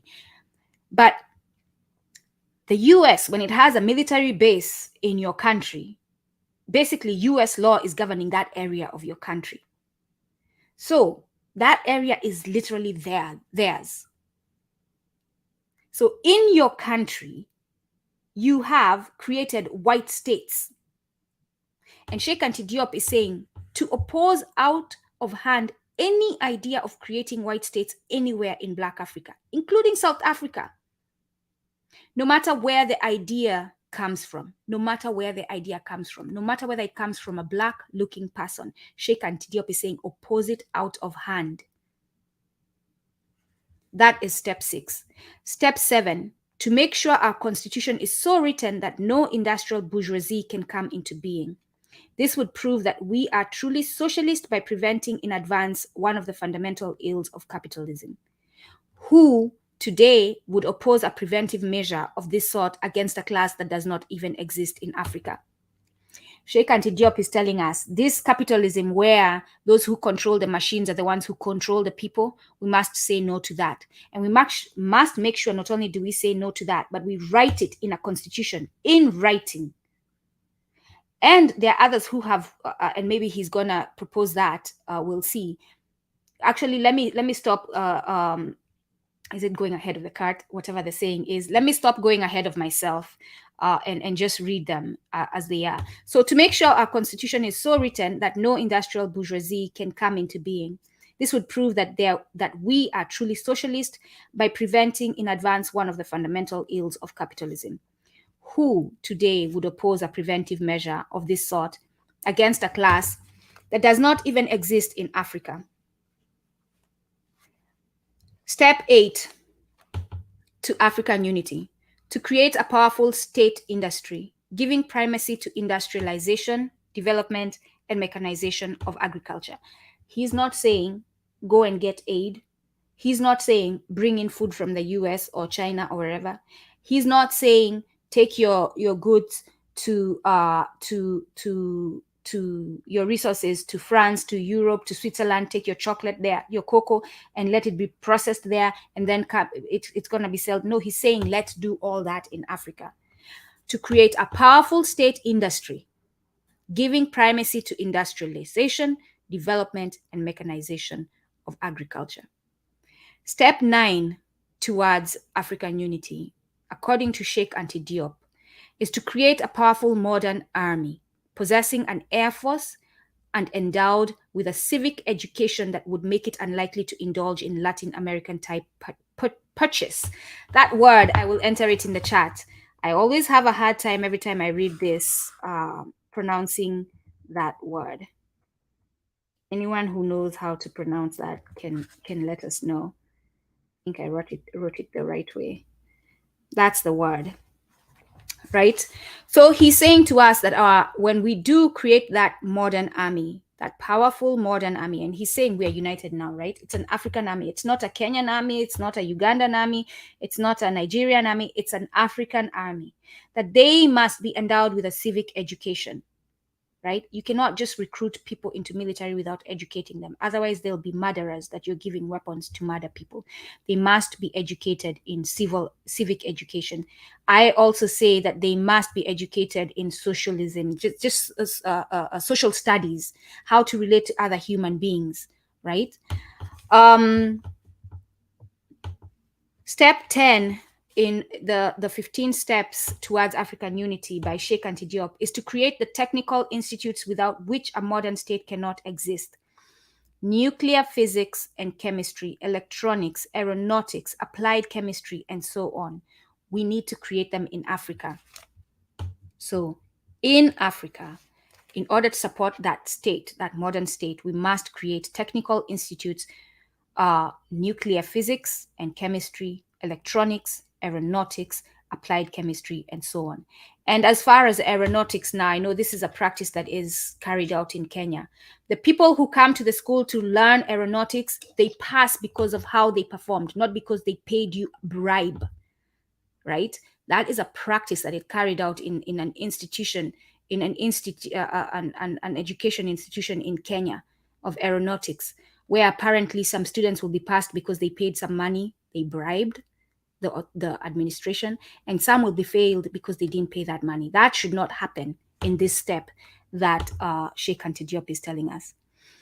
Number 11 in the 15 steps towards African unity is to reduce luxurious living standards and judiciously equalize salaries in such a way that political positions are comparable to workers' jobs. There is no one on this planet who should earn $1 million if someone is earning $20,000 a year. There is no one in this world who should earn $1 million if someone is earning $10,000 a year. No one. I'm sorry, no one. Sheikh Anta Diop is telling us we should reduce that. No one should have a huge mansion. You have husbands and wives sitting, just the two of them, in these mansions in Kenya, while you have homeless people. No one should have that. And I am glad I learned this before I actually built or did any building, because now, moving forward, having learned this, having this awareness, I will build with that in mind. You only build for what you need. You only acquire what you need. The rest, you leave for the other human beings so that it can be distributed equitably, so that they too can have a chance to live happily. That is what he's saying. That is step 11. Step 12 to the 15 steps to African unity, to organize production cooperatives made up of volunteers owning adjacent fields in order to mechanize and modernize agriculture and permit large-scale production. Organize production cooperatives, that's ujamaa, right? coming together and working together for the well-being of your community. Made up of volunteers owning adjacent fields in order to mechanize and modernize agriculture and permit large-scale production. So some of us are thinking of buying land and building communities where multiple people will live there with shared resources. This is what we're going to be practicing. And if a community I am in has a piece of land where we're growing food, at least five communities next to us should have the same thing. We should ensure that what we have, we're teaching the others, we're helping them build their lands. This used to happen a lot when I was growing up with my grandma, when we visited her. The ladies would come help with harvesting and growing on our land. They would go to another land, help. People would go to another land, help there. This was a practice in Africa where the community would come and help here. You would go help the other person the other day. You would go help there. So together, we're going to help this community grow, plant their seeds, harvest. We're going to move there, help them, so that your surrounding neighborhood is thriving with food production, healthy food production. You're not just considering yourselves, you're also considering the people around you and their well-being. 13th step to African unity: to create model state farms with a view to broadening the technical and social experience of still ungrouped individual farmers, peasants, he puts in quotes. Countryside collectivization will meet with 1,000 times less resistance among us than it did in European countries for all the reasons the author has previously adduced in pre-colonial Black Africa. They have it in French, but I'm going to just say it in pre-colonial Black Africa. No need holding myself a victim to the multiple foreign languages trying to fit into them. So in English, which is unfortunately the one that has colonized me, pre-colonial Black Africa is what Sheikh Anta is saying. So I'll read that one more time. To create model state farms with a view to broadening the technical and social experience of still ungrouped individual farmers. He's calling them peasants, or at least that's what they're called. He has that in brackets. Countryside collectivization will meet with 1,000 times less resistance among us than it did in European countries for all of the reasons the author has previously adduced in pre-colonial Black Africa. So Sheikh Anta Diop has written that. So for those of you who want to get that, you can get that writing, Pre-Colonial Black Africa by Sheikh Anta Diop. So when I build when we get the community we want to get, we're getting it in the rural area, right, where so-called peasants live, and we're going to be educating and encouraging other Africans to go back to that way of practicing agriculture. And we don't care if people resist it. He's saying that the people will definitely not resist. The people are hungry. The people want to have food. So if you're going to show the people a way of growing that is simple and manageable, why would they say no? Right? It is better than going to grocery stores and paying so much money for very little. And you all know what that means. Whether you're in Africa or here, you're all experiencing that now. Step 14 to the 15 steps to African unity is to repopulate Africa in proper time. So I have two versions of this repopulate Africa, right? For those of us who left our continent, our motherland, we must return. We must return. I was talking to a friend yesterday, and this friend was sharing with me the number of African doctors that are in Canada. Doctors that have been taken. This is the brain drain from Africa that have been taken from Africa and are serving Canada. When Africans are suffering and do not have access to adequate medical attendance and services, these Africans have gone. So what Sheikh Anta Diop is saying to us all is return. If you can return, return. If you cannot return now, plan to return. We must all return and build our continent. I'm planning to return. So that is what he's saying. And for those of you who are not born in the continent, you have friends, connect with them and return if you can. This is not compulsory. It's not mandatory. If you want to stay wherever you are, you can. But we are being encouraged for the sake of African unity. We must repopulate Africa. Do not listen to the Western entities who are coming in and telling you about abortion and because apparently they're saying no to it in their nations, but encouraging it in Africa, which is wrong. And talking about population growth and all that. No, we must repopulate Africa in proper time. So those are two ways we can do it. That's based on my analysis, and it's not the sole truth of how we should move forward. It is Nduku's analysis.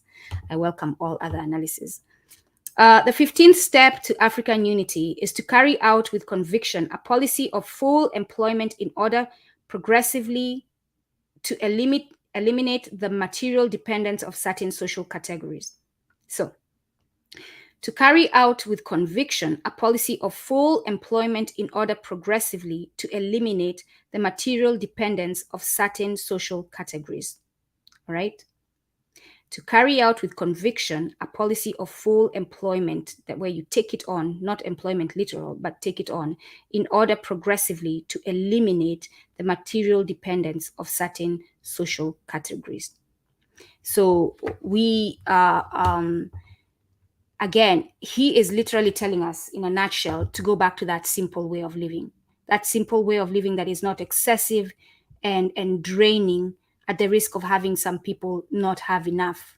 I'm going to go through the chat right now. I welcome you all to join us. Brother Ikemba, I see you there. Sorry to call you out. Let me know if you want me to bring you up and you can join me here. I'll do that. So let's see what you all are saying about that reading in the chat. A Balance is saying, I totally agree. I guess that's when I read about the pushes. That was either step 9 or 10. Step 9, to create a powerful modern army possessing an air force and endowed with a civic education that would make it unlikely to indulge in Latin American type pushes. Anyone know what that means? I can look it up real quick. The meaning of the word pushes. Real quick, let's do that.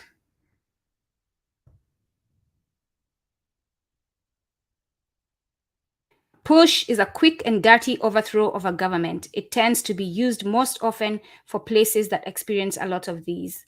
The push word comes from the Swiss German word of the same spelling, which means revolt or a sudden blow or push. So I guess we can call it a coup as well, right? Seems like that's what they're describing right there. Uhuru ndugu Ikemba, uhuru leo na milele. Yes, I look forward to reading Africa Must Unite by Nkrumah.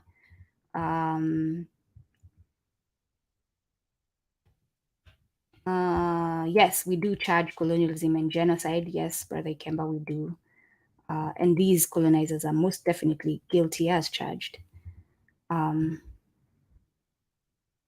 Yes. Marble Eye says it definitely needs to be easier for us not born on the continent to repatriate. You're seeing some of the African leaders are moving towards this. The visa has been taken away for any Black person who travels to Kenya. I believe other African countries are joining. So we will continue to push towards that. The diaspora is who, the African diaspora, the immigrants from the continent to these other lands are the ones who need to start pushing for this. That our brothers and sisters that we live with now should be allowed to go back if they want to. It's, yeah.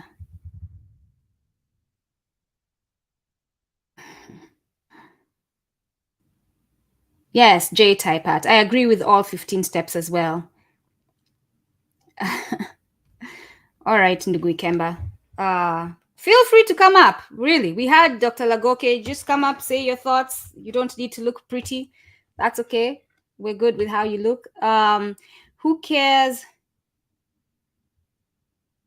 All right. Yeah. So the other reading I had promised was Babu. Now, Babu, I was going to read, and just to remind you all why we are here. We are here in unison with our brothers and sisters. Yes, that would be nice. Yes, Ndugu Kemba, that would be nice. If you can do that and get them on, that would be nice. That would be very helpful. I've been flying solo so far. It would be nice to have some company in helping out to coordinate. That would be nice. We're trying to get them on. I know they're busy managing what's happening on the ground, but if you can get them on now, that would be nice. I am doing that right now. Give me a quick second, everyone.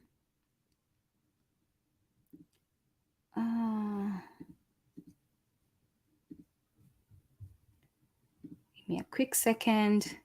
I had asked our brother Bobby Wine if we could play his music here. I know it's complicated because once you produce music, there are many entities that own your music. So I understood why there was no quick response to that. I understand, but we're looking forward to playing one of his songs one of these days. We're looking forward to having him as a guest. His music is revolutionary. It's just, yeah, it will awaken the revolutionary in you. So he is definitely a brother that feels for his brothers and sisters in Africa.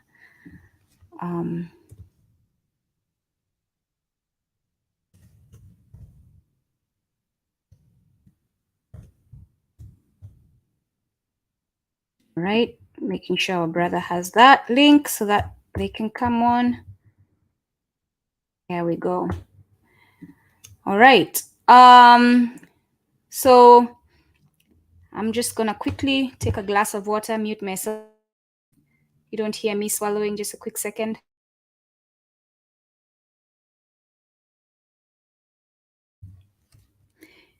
Yeah, talking for too long is not pleasant, but we're doing the work, right? We're not running away from bullets. We're talking for too long. Nothing compared to being in the woods running away from bullets. So we will do the work. Happily do the work.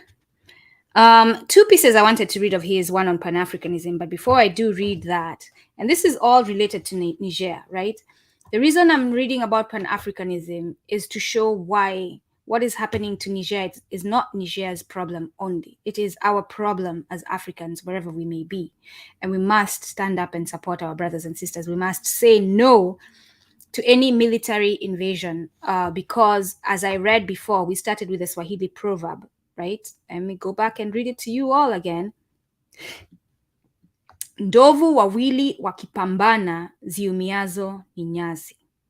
Ndovu wawili wakipambana, ziumiazo ni nyasi. When two elephants fight or confront each other or bump into each other, what is trampled is the grass. The grass is what is trampled. So when the entities, when the Russians, when the French, when the United States, when ECOWAS military comes into Niger to fight, to confront each other, it will be the Nigerians who will suffer. And for those West African nations around them who think that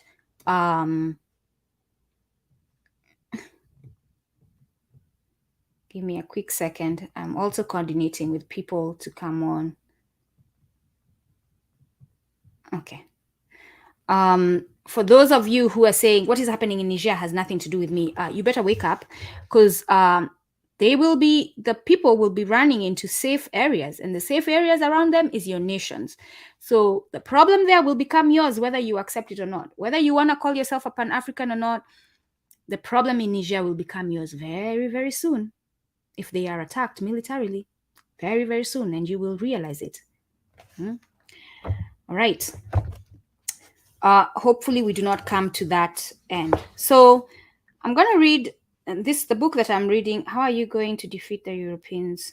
Are you ready to fight them, or are you going to just keep talking?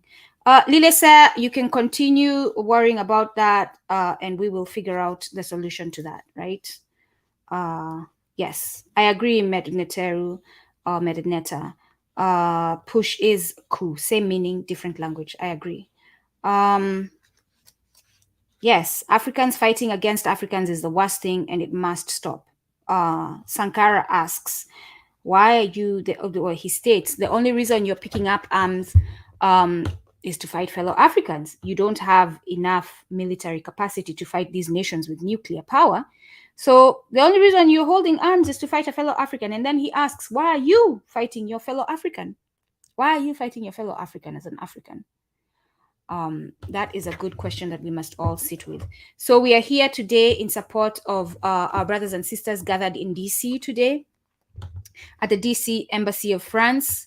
to show their solidarity with our brothers and sisters in Niger against France dependency and imperialism in Africa, and against the military invasion by ECOWAS or any other entity of Niger. So we stand together as Pan-Africanists. This rally is being held by Pan-Africans. They are coming out loud and calling themselves that against France dependency, imperialism in Africa. Yes, I know. I agree with you, El Chuncho, but we will let her be there spewing her or his nonsense and continue with the work that we must do. Uganda's lesson in democracy, South. This is October 1986. I am reading from Abdurrahman Mohammed Babu's book, The Future That Works, right? Selected writings of Abdul Rahman Mohammed Babu. And this chapter is Uganda's lesson in democracy. This will be, you will bear with me, 1, 2, 3, 4, 5 pages. So I'm going to read a page at a time and we can analyze. And if we have people coming in, we'll have them come in.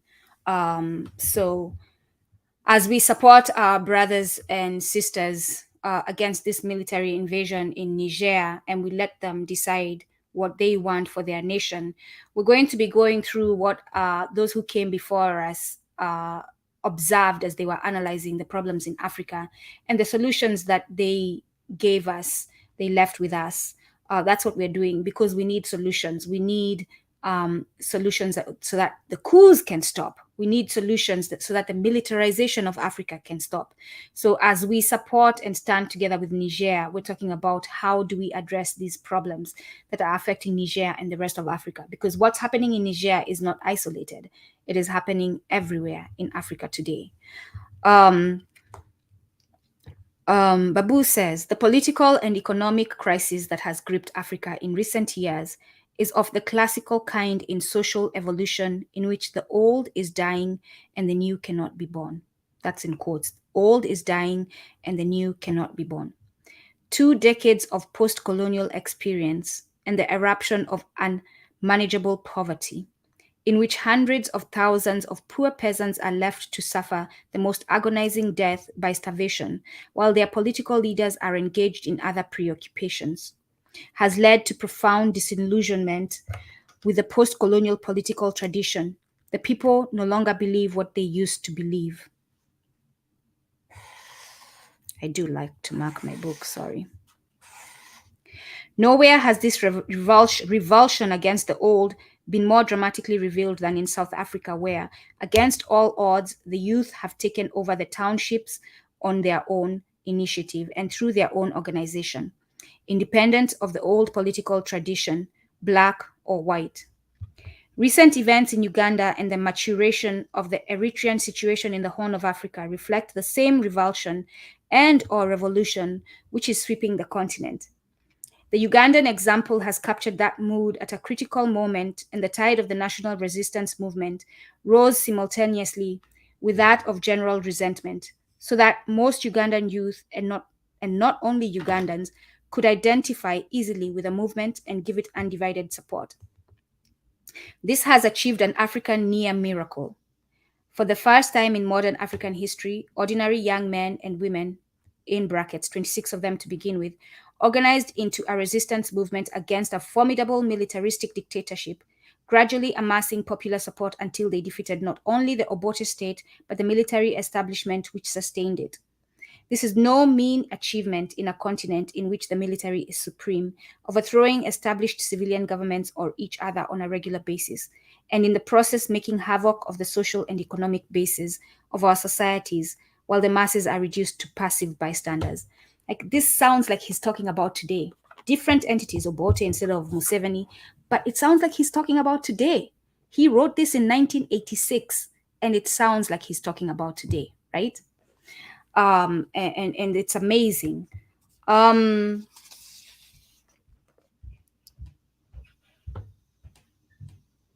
I agree, it appears to be an African miracle, right? That people are standing, because what Africans have been used to, or what the West has been used to. You heard Professor Dr. Lagoke tell us that Macron was claiming that apparently Africans who have this anti-French sentiment are being influenced by Russians, as if Africans cannot think for themselves. So to them, it appears like a miracle that Africans are standing up. And to the Africans who believe and who think that the white man is everything and what they say is everything, it appears like a miracle. Or I've lost my mind when Duku and a bunch of other people say we're standing up against this and we're doing something about it, right? So he says here, 26 Ugandans, 26 women, men and women, 26, only 26 got up against that government and said no more. Only 26, and then it grew. So for those of you who are standing up and saying no more, for those of you, for our brothers and sisters in DC, whatever the numbers are there, it took only 26 in Uganda, and the movement grew, and they brought down Obote and whatever the people did not like about his governing stopped, right? Unfortunately, the person who took on, who had a different mindset then, and clearly the power overtook him, is taking again the same thing that government did. Museveni has become now, and he's terrorizing. And before Museveni knows, he too will face the fate that other government faced. So what we are hearing is Africans are done with it, and they will not take these governments, and they will bring them down because they know better now, and they want to be treated better, and they want to have to live good lives. Yep. It took only 26. They were organized. He continues, what has made the Ugandan experience so popular throughout Africa is the fact that not only has the revolution succeeded in overthrowing an oppressive military dictatorship heavily backed by foreign governments, but it has set itself the immediate task of restoring democracy and reconstructing the economic foundation to correspond to it. By the same token, it has put the question of democracy and national economy on the African agenda in such a compelling way that no African government can ignore it and get away with it.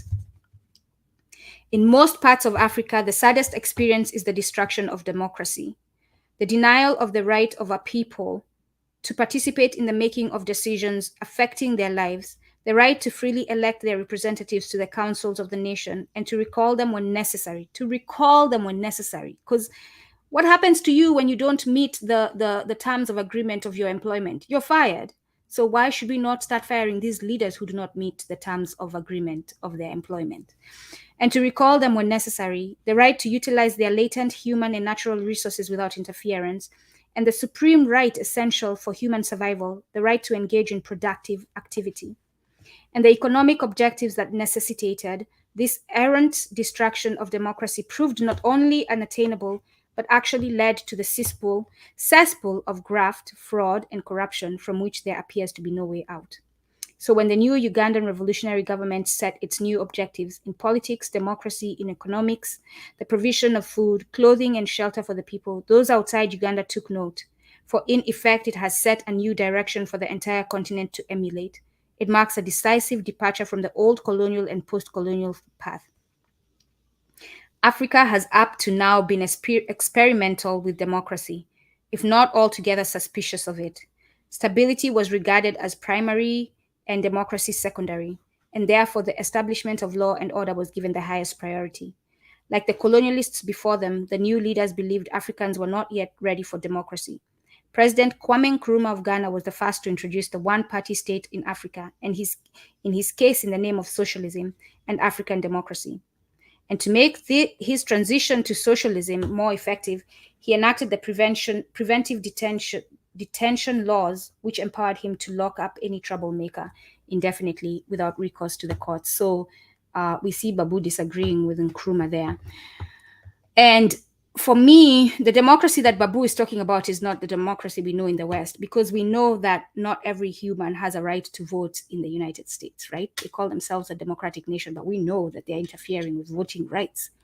So they're not truly a democracy. We know they're not truly a democracy when they have gerrymandering, which is the changing of voting areas and who can run there in the majority in those areas. So you're drawing the lines so that you ensure that that area has a majority of a certain type of mindset so that they can vote for a certain party. That is not democracy. So the democracy that is Babu is talking about is the true essence of democracy. He continues to say, let me see in the chat what you are all saying.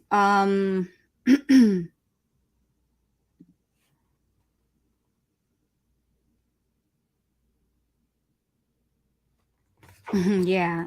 Mwatagarai, we're not taking a chance with YouTube on that.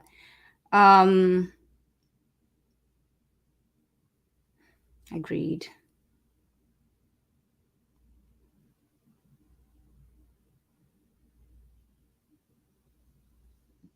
It doesn't matter where you come from if you're in Africa.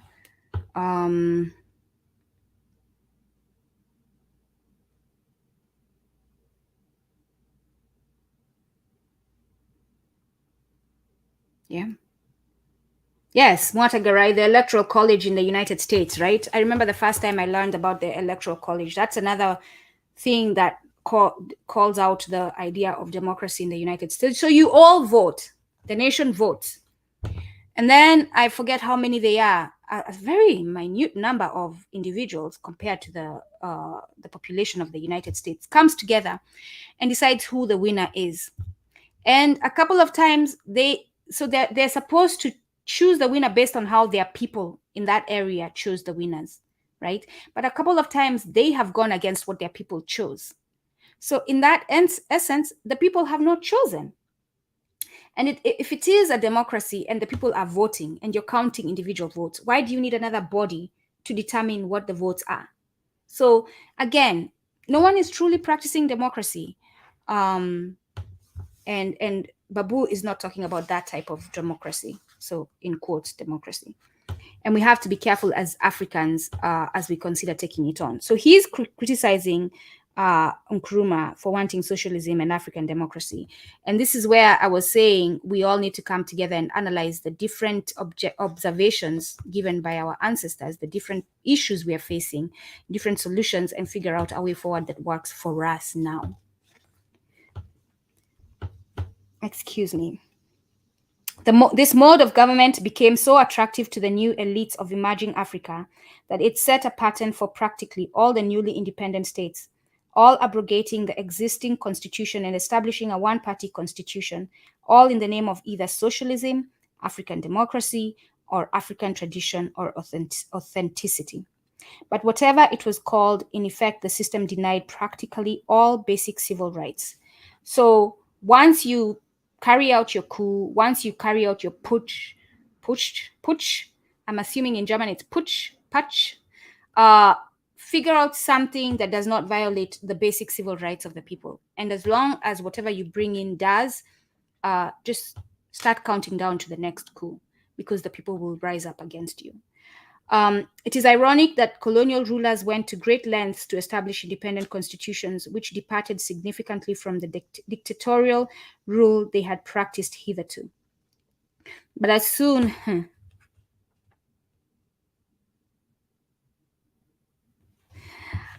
as they went away, the new governments reintroduced administrations as restrictive as colonial government, for exactly the same reasons that the colonialists had invoked for their rule, namely that Africa was not yet ready for democracy or the Westminster model. So your fellow Africans who came into power did the same exact thing using the same exact excuse or reasoning that the colonialists ruled, aka neo-colonialists. The state structure never changed either. It remained intact with its district and regional commissioners and other officers, only now manned by local elites with powers of arbitrary arrest and detention in the name of the president. In Ghana, literally, they moved into the building that used to take Africans from Africa into other parts of the world for enslavement. Literally, that's where the government moved. In Kenya, they just switched governments, but they continued with the policies, they continued with the police state, they continued with the judges wearing the white wigs, they still wear them to today. So Babu is calling that out. How do you get independence and you keep your oppressors' policies continuing? How do you get independence and you take on the debt of your oppressor? That's another one, right? You took on the debt of your oppressors. Like, how do you not question that? The military saw the system as having prepared the ground for their advantage. If societies must be ruled by brute force, who is better qualified to do so than the army? This is what's happening in Niger. Military takeovers became as regular as the proliferation of one-party states. Even in those states which are not formally under the military, they still have a decisive say in major matters of the state. The military constitutes the core of political life in the continent today. The institution is notoriously corrupt because it is the biggest spender. It is also virtually autonomous. Presidents in Africa can rule forever without the people's consent, but they cannot rule for one day without the consent of the military. The only reason Museveni is the president right now in Uganda is because he has control of the military, and the military goes along with him. And the only reason the military goes along with him is because he's paying those elites, right? They are getting checks in their pockets, which is why they're smiling happy, keeping him there. Maybe not smiling happy, they're probably having nightmares, but waking up in the morning to continue the disservice to their communities. Most of our economic partners in the West, who themselves cannot live for one day under this system, and this is something that you all should hear. The current system in Africa, the West will not live one day. They will rise up against it. The people in the West will rise up against anything like this, and you've seen that in the past. Who themselves cannot live for one day under this system, nevertheless condone this deliberate destruction of democracy, not only because of colonial prejudice, but because it is good for business, capitalism, getting resources from Africa. Because chaos in Africa means easy access to resources. No one is looking at us. Everyone is busy paying attention to the chaos. So let's keep draining, right? Our businesses are growing. And on top of that, we're coming in to help and aid because of the chaos, building more business for them. So they're not worried about stopping chaos in Africa, because chaos in Africa means money for the West. Let that sit with you all. Not only because of colonial prejudice, but because it is good for business. A repressive state machine allows no rights to the workers, neither the right to organize independently nor the right to withdraw their labor, both of which obstruct foreign accumulation of capital. So if people decide we're going to withdraw our labor, who's going to dig those mines and get those resources?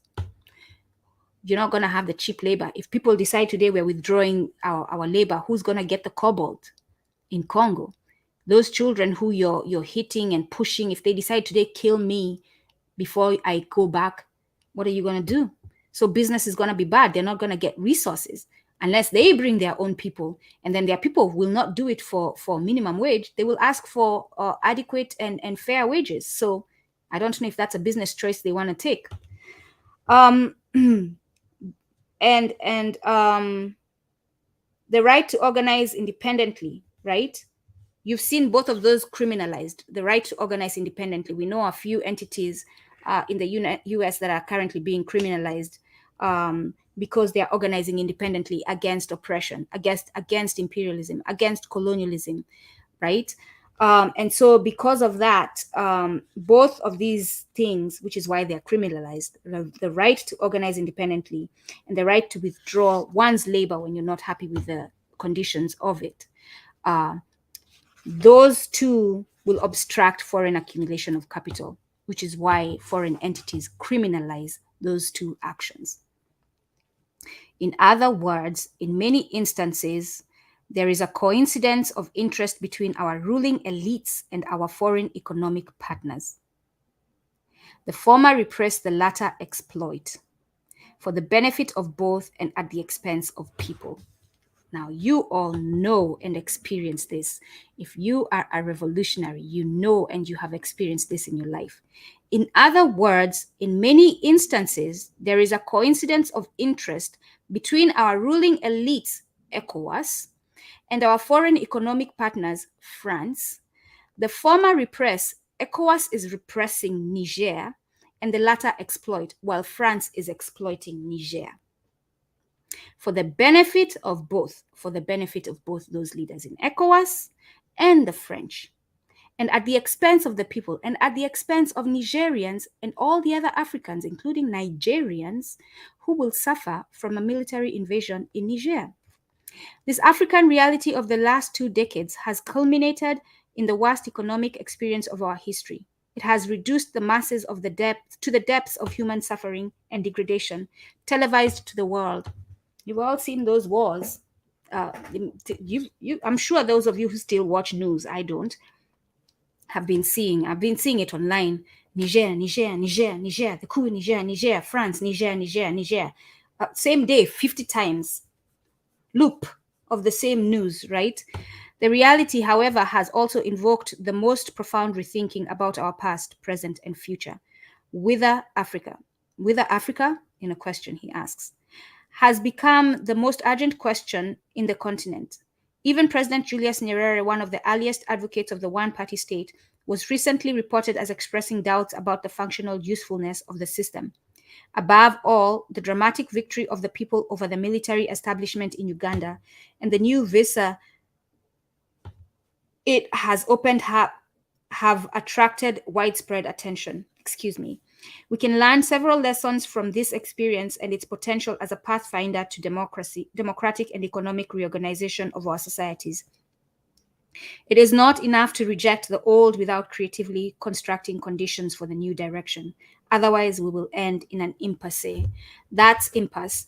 That's one, which is why I'm saying we need to gather together as Pan-Africanists, because we are rejecting the old to sit and figure out what the new is going to be, because we have to replace it with something. We cannot reject the old as responsible human beings, responsible Africans. We cannot reject imperialism and neo-colonialism without having an answer of what the solution is that we should take on. So we must figure that out. The direction that must evolve must take into account. Babu is telling us what we must take into account. So we will sit down with his words and consider them when we get at the table as something to consider, right? The direction must take into account the concrete African situation, which cannot adequately be confined to the well-trodden but often misguided capitalist or socialist metaphors, useful as these may be as guidelines. The Ugandan experience, which broadly summarizes African reality, shows us that a people's own leadership, to be successful, must be founded on a broad democratic alliance of various social groups. So you cannot just lead for a certain group of people. You have to lead for all of Africa, right? For all of your nation. If your leadership is the authority, the area of authority is within your nation, you must lead for all the people. Darker skin, lighter skin, lightest skin, because you know in Africa we have all of them, right? Brown eyes, darker eyes, lighter eyes, green eyes, blue eyes. We have them in Africa too, and they're not white. You're leading all those people, English speaking, non-English speaking, Kiswahili speaking, Kikamba speaking, Yoruba speaking, Igbo, Zulu speaking. You're representing all these people, despite the fact that they sound different from you. So the Ugandan experience, which broadly summarizes African reality, shows us that a people's own leadership, to be successful, must be founded on a broad democratic alliance of various social groups and must draw its strength from free expression and initiative among these groups, from retaining their identity and from their contributions reflecting their own interests. This will ensure a democratic evolution in which vast numbers participate in decision-making and which in turn will ensure full control of their lives. For unlike the one-party system, popular democracy, which is the basis of people's own leadership, can be realized only by recognizing the coexistence of many and varied interests within the nation.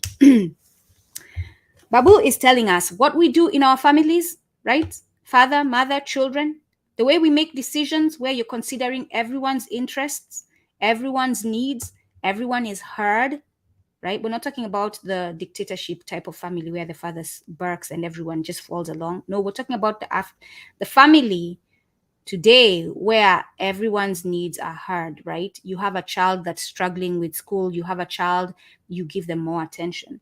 You have a child that needs braces, you get braces for them. They are heard. I need braces. You have a child that's not feeling well. They speak up, they share, they're heard. You have a partner that is tired of working long hours. They need to take a break. You hear them. You make decisions. That's what Babu is saying we will do in a national way. You have to hear everyone in a democratic government. Everyone must be heard. Everyone must be given a chance to speak. And then decisions are made based on everyone's well-being. In other words, the colonial state we inherited has not been smashed by the one-party system. On the contrary, it has consolidated it. When the real need of a free people is a democratic united front to bring about first, the essential unity of state and nation, and second, the restructuring of the colonial system to enable the majority to take an active role in political and economic life. Just give me a minute. Let me just make sure no one is sending me messages. Let me look through this.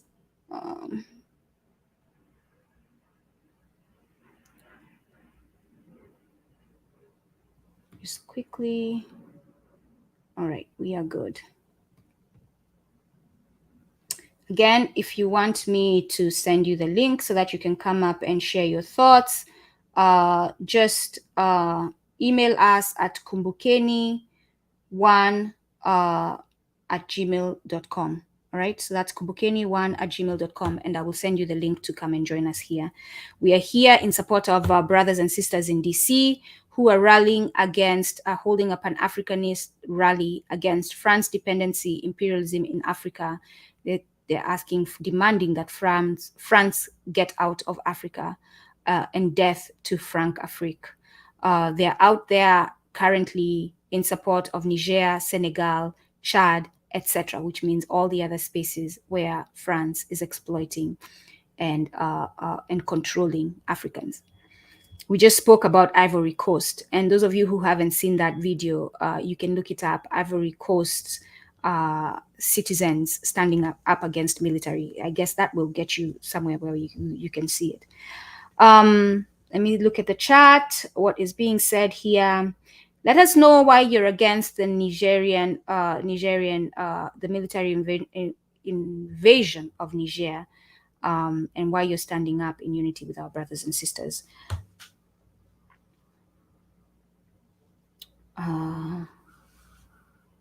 I see you're all engaged with each other. That's good. Okay.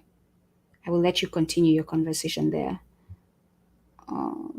Yes, the colonialists used violence to implement their structure in Africa. Back then, they didn't question violence, right? That literally, colonialism is a coup. Colonialism is literally a coup, a mass coup of Africa. And they want us to sit and listen to them talking about, oh, coups this and coups that. All of us Africans should say, shut up and let us now decide what we want to do. Because you literally held a massive coup against Africa when you invaded.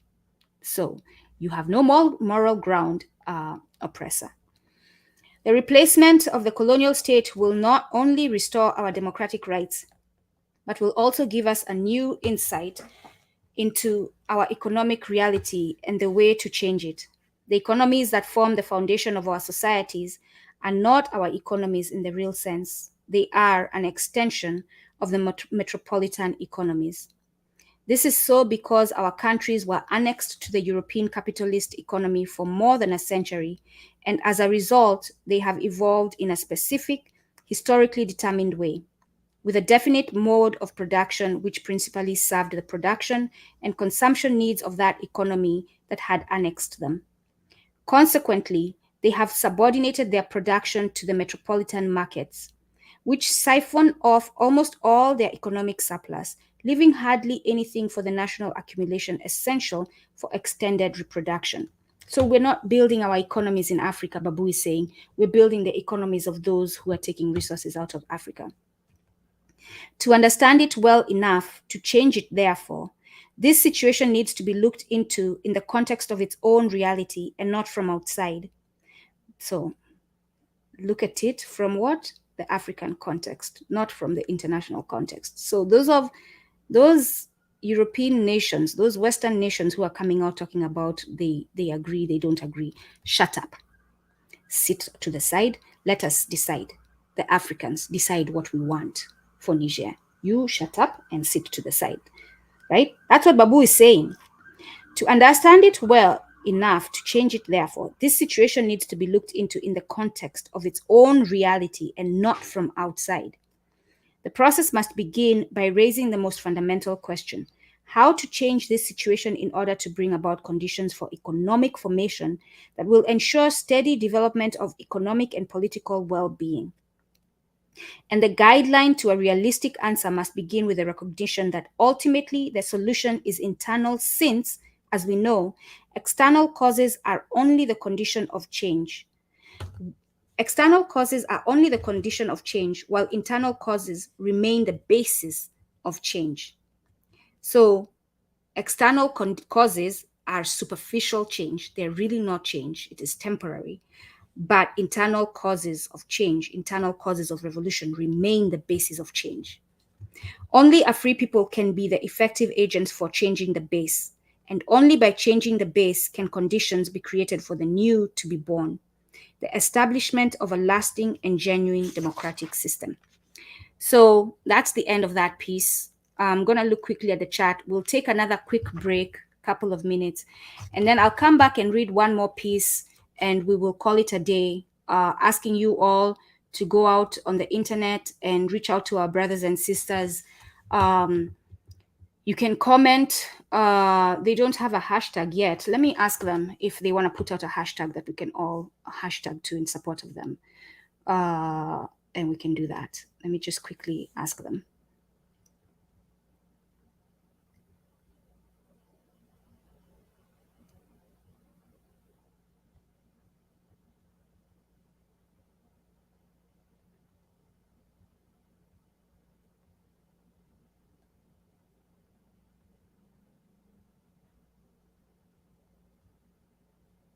You all suggest what the hashtag to be. I'll send it to them. Because sometimes when you're in the middle of everything and someone makes a request like this, you're like, what do I choose? What should it be? So if you all have suggestions, please send them. We can send them to our brothers and sisters to make their lives easier. What should the hashtag for this rally in DC be, so that we can all post and support it to bring attention? So when we come back next, we're going to read our last piece in support of Niger and in support of Africa, in support of the African Revolution, in support of Pan-Africanism. What does that mean? We're standing together to build a one united Africa, to build the economy of Africa, to build a military base for Africa, a military that is coordinated, that is civically educated, that is responsible, and is there to defend Africans. That is what Pan-Africans means. And it means not defining myself and holding on to the notion that I am a Kamba from Kenya, but that I am an African. And I identify with my brothers in Uganda, in Nigeria, in South Africa, in Namibia, in Egypt. We are all one, whether they look like me, this shade of brown, or they have a darker shade of brown or a lighter shade of brown. By the way, we are all shades of brown. If you look at the color palette, from dark brown to a peach brown. So those of you who want to call yourself white, unless I see you and this is how you look, you're not white. Just my observation as someone who has a brain. I don't have to have a degree, right? So we're going to come back and read Pan-Africanism and the New World Order, Africa World Review, November 1992 to April 1993 by Abdul Rahman Mohamed Babu, right? And we will close it after that. Hashtag in support of Niger, hashtag hands off Niger. Yes. Let me send it to them. Ikemba, brother Ikemba, if you're out there communicating with them, send them these hashtags, ask them if they're okay with them. We will go with them. And actually, even if they don't respond, let's go with that. Hashtag in support of Niger. Hashtag hands off Niger. Yes. Hashtag no military invasion in Niger.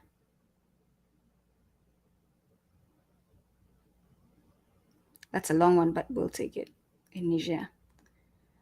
All right. Let me send this to our sister.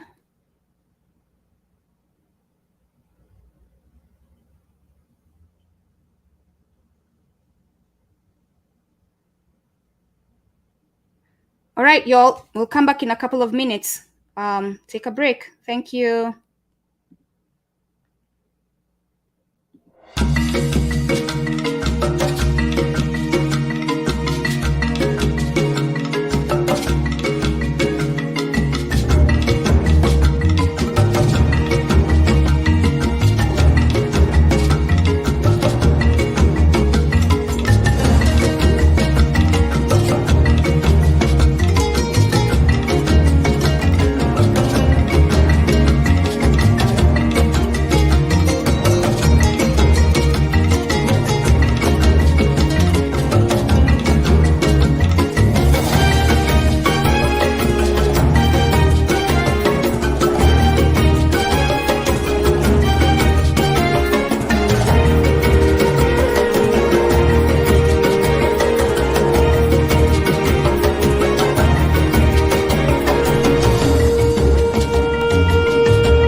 we are back.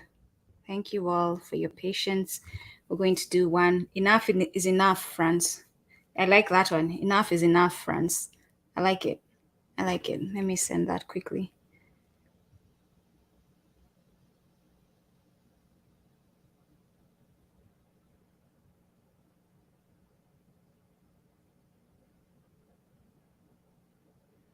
You can also replace France with imperialists, right? Because they come in all shapes and sizes. There's many of them, not just France.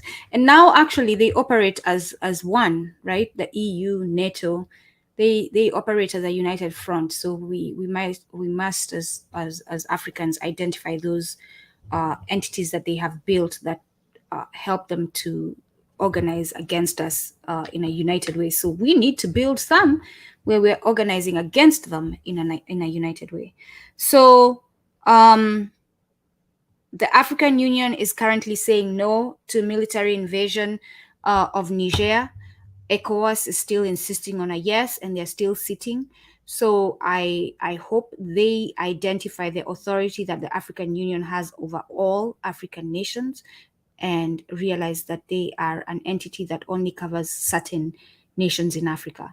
And they sit back and hear what the African Union is saying as far as no to the invasion of Niger militarily. Yes, the US controls quite a few entities. We know the US is controlling the UN. The US is unfortunately controlling the AU. They finally reneged, what's it called? Found a way of sneaking into bringing in AFRICOM as part of the AU, and therefore they are controlling the AU. So all of these issues, all of these secret spaces where they are in must be shown. We must shine a light on them. We must confront them. We must ask them to slither back where they came from, because that is literally what they did. They slithered into Africa in this way, the contemporary way that they are carrying out their influence in Africa is very slithery, right? It comes in the form of aid. It comes in the form of partnerships. It comes in the form of summits. It comes in the form of we support Africa.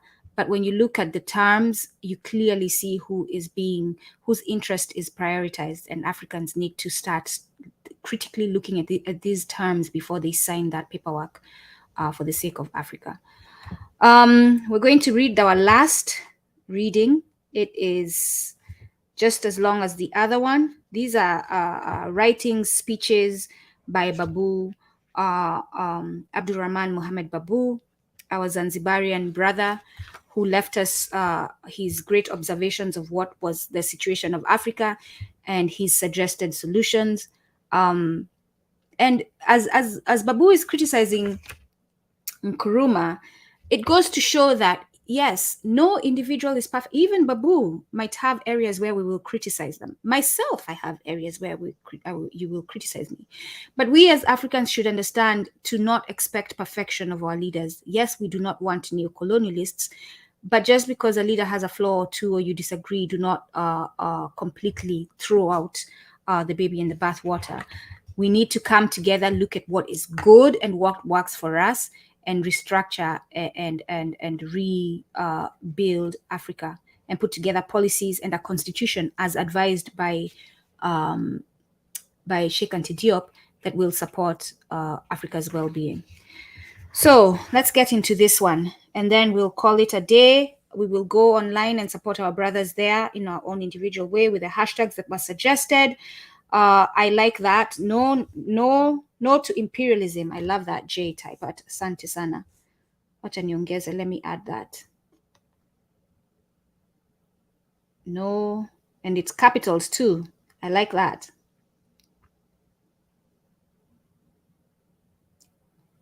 I like that. No to neo-colonialism. You can add that. Thank you all for your suggestions. Hashtag hands off Niger. Hashtag in support of Niger.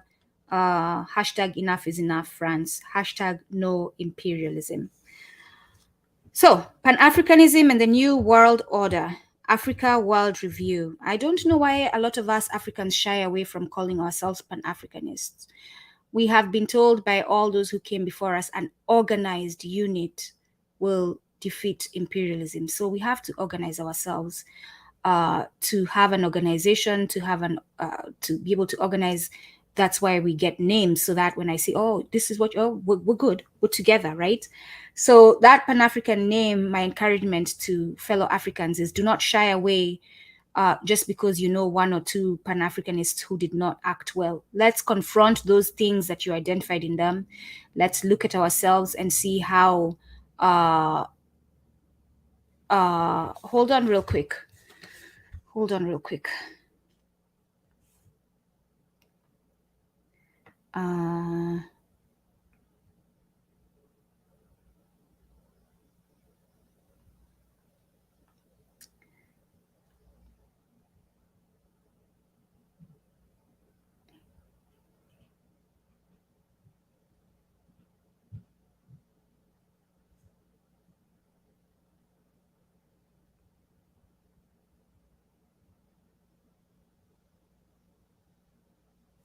All right. France out of Africa, which is what Ed Kofi Asante, France out of Africa now. How about we add that now? France out of Africa now. I like that one. France out. And by the way, I spell my Africa with a K because it comes from the Ma'at, that they say that's the original name of Africa. You can all look into that original Ma'at name for Africa, what it means. So I usually spell it with that K. And if you all know African languages, that is the sound. The K is usually K. So I am insisting on that because I'm taking back our languages. I am ninajichagulia. I'm choosing for me, for us, for Africans. We are choosing for ourselves and not letting others dictate what we should call African-related things. So my Africa is with a K. You don't have to take it on. I'm saying I took it on because of a reason. You can look it up. It's Ma'at. It's African, and it has a certain meaning. I believe it is the soul of Ra or something like that. But look it up. I don't remember right now. With all that's going on in my head, right? France out of Africa. I like that. Now, we said now. I like that.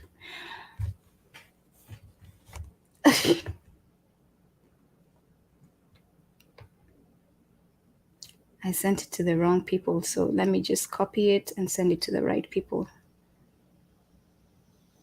All right. Okay. Let's read this. Pan-Africanism and the New World Order, Africa World Review, November 1992 to April 1993. Why are we here? We are here because we're saying no to military invasion of Niger. We're saying no to ECOWAS. We're saying no to France. We're saying no to the United States and all other foreign entities that are pushing this military invasion for their own self-interests. We're here because we stand with our brothers and sisters as Pan-Africanists. We're here because we see ourselves in them, because we have put ourselves in their shoes, and we're saying we would not want to be in a situation like they are in, where there's military in our neighborhoods. We cannot buy any food. We have no access to food. Everything is expensive. Bombing, shooting everywhere. We don't want that. Constant living in fear. We don't want that for ourselves, and therefore we don't want it for our brothers and sisters. That is why we are here. Our brothers and sisters are gathering today in DC at the DC Embassy of France. We who could not make it in person came on virtually to show support and stand in solidarity with them. And we collectively are standing in solidarity with our brothers and sisters in Niger. So, at no time has the need for wider amplification of the theory and practice of Pan-Africanism been greater than now. Africa and Africans everywhere, whether on the continent itself, in the Americas, in Europe, or the Caribbean, are faced with new challenges, and natives as ex-slaves, as natives, as ex-slaves, and as immigrants. That's him. He puts quotes on those words. In all these categories, when I do quotes, it's not going to be my opinion. It's going to be, I'm reading directly from him, so it will be what he has quoted. In all these categories, they have been singled out as objects of exploitation, oppression, and humiliation. Is this Is this because the world is unfair to Africa and its people? Not at all. There is no fairness or unfairness in the world where relations between peoples of different nationalities or races, in brackets, in the broadest sense of the word, are concerned. Africa and Africans have been subjected to all these degrading treatments simply because historically they have been disunited, fragmented, partitioned, disenfranchised, separated, all of which rendered them vulnerable and often defenseless in the face of predators, local or foreign, or in an unholy alliance of the two. In this paragraph, Babu is making it known to us that the solution is in us, right? Because apparently the cause of our problem is because we have been subjected to, we have been we have been disunited. So what do we do about that? We unite. Fragmented. What do we do about that? We unite. Partitioned. What do we do about that? We unite. Disenfranchised. What do we do about that? We unite. Separated. What do we do about that? We unite. He is saying it is in our own, within our power to do something about this, because we can actually stand up against the systems that have been used against us. We can turn them around. Revolutionary Africans, especially those who have suffered the worst, hold on. Sorry about that. That's in, I am one man doing multiple things. All right. Revolutionary Africans, especially those who have suffered the worst of these degrading treatments after being kidnapped and then subjected to slavery, realized that the only way to fight back was through unity and organized resistance, right? Pan-Africanism came into being in order to effectively pursue the twin objectives of unity. I mean, even against disenfranchisement, I said unity because you cannot just stand up against it by yourself. A united force will stop that marginalization and disenfranchising of African people. A united force can say we have the right to vote, right? If you're one, you will be dismissed, you will be arrested, you will be killed, which is what is happening to a lot of the people right now. There are a lot of political prisoners because we as a people, we haven't stood up with them. And this is another call to action that we're calling out. Let's stand up with our brothers and sisters who are being marginalized because they're speaking up for us. We need to do better. I need to do better as well about standing up with them. We need to do better about coming together as Africans in defense of those who are criminalized for doing the simple thing of asking for our humanity to be honored, right? Criminalized because they want to feed people. We need to do something about that and stand up against it collectively. Pan-Africanism came into being in order to effectively pursue the twin objectives of unity and organized resistance.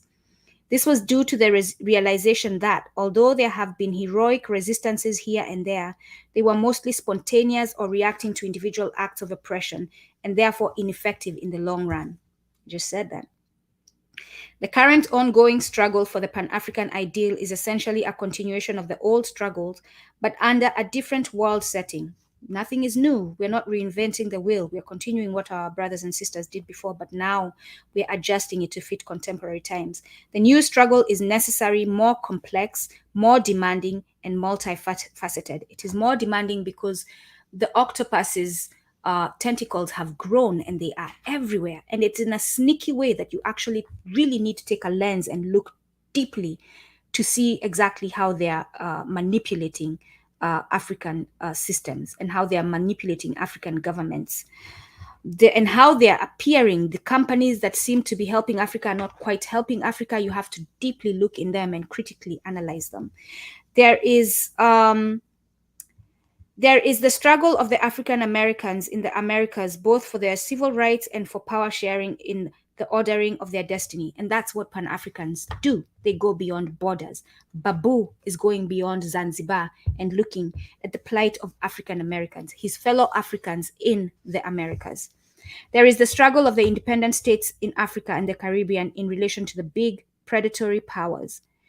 There is the struggle of the underprivileged people within these independent states who have remained the target of all forms of exploitation and oppression in their own country. The identity of our struggle. What is the common identity of all these seemingly desperate struggles? Is it color? No. There are many colors among Africans and the descendants of Africa, as there are among many other groups in the world. Race? No. There are many races in Africa. That is Bantus. We are cautioned against using that word. I'm reading from him. Nilotic, etc. culture. There are no single African culture any more than there is no single African culture any more than there is a single Asiatic, Europe, or Latin American culture, although there is a need for one. The common identity of the Pan-African struggle is none of these things. Rather, it is the common history of oppression and its modern manifestations and the common struggles against them. This is the foundation on which the theory and practice of Pan-Africanism is based. The common identity of the Pan-African struggle is none of these things. It is the common history of oppression and its modern manifestations and the common struggle against them. We are standing with our brothers and sisters in Niger because we are together, have a common oppressor. We are together being exploited. We are together being disenfranchised. We are collectively being marginalized. We are collectively, our economies are being destroyed. So together we identify as a collective because we share those aspects of our life and we stand up against the entities that are doing that to us. That's Pan-Africanism. And we stand up also to find a solution to those problems. That's Pan-Africanism, together, collectively. Its history is most interesting. For conceptual convenience, it can be divided into two phases, the old and the new. The old one started roughly from the fragmentary movements of the past, via Garvey to Du Bois and the 1945 Manchester Conference. In other words, the era prior to post-colonial Africa. The new one comprises the era of the struggles for and the attainment of independence in Africa and the Caribbean. This was effectively ushered in by the All-African People's Conference, the AAPC, in Accra in 1958, right after Ghana's independence. Soon after Ghana's independence, he says it himself. In theoretical terms, the old phase can be described as the one which set out the need for a Pan-Africanist movement, and it laid the foundation for its existence. Its aims and objectives, it outlined the principles and philosophy guiding the movement. It pointed out areas of operations and set the terms of engagement. The new phase of Pan-Africanism, on the other hand, was to give the philosophy its deeper orientation in the context of the new world situation. That is, the demise of the traditional great powers and the new alliances for spheres of influence, the era of worldwide struggles for independence and social revolutions. As well as give it a new orientation, the new phase also gave the movement its practical application, that is, the mass movement against colonialism and against all forms of oppression. Months before the convening of the AAPC in Ghana, its preparation and publicity created favorable conditions for the mushrooming of the regional Pan-African mass movement in the continent. There emerged the powerful Pan-African movement for East and Central Africa, PAF-MECA, which for the first time in East African politics brought all political movements in the region under one umbrella. After the Sharpeville massacre in 1960, that was in South Africa, and the banning and exile of South African political parties, South Africa liberation movements joined PAF-MECA and turned it into PAF-MECSA, including South Africa, and went to the Accra meeting as one movement. PAF-MECA became the first Pan-African movement on a mass scale, which helped to usher in the era of the new phase of Pan-Africanism in practice. While some of the immediate objectives of the new phase, such as decolonization, have been achieved, the struggle against all forms of oppression is yet to be won, not just in Africa, but throughout the world where Africans and the descendants of Africa are to be found. This, therefore, is the remaining task for the new phase in the era of what might be called the era in search of a new world order. How is this struggle to be effectively put in action? So we as Pan-Africanists, how are we going to advance our Pan-Africanism? How do we take lessons learned for our mistakes, past mistakes? How do we adjust based on the challenges that we face today? That is something that we need to get together to discuss and put down solutions. Currents in the movement. At present, there are two currents in the Pan-African movement, which need to be identified and then unified. One is political and the other is cultural. They are not mutually exclusive. Essentially, they are complementary. And you all need to, and you have the Pan-Africans who believe in the political and don't want to hear the cultural. You have the Pan-Africans who believe in the cultural and don't want to hear the political.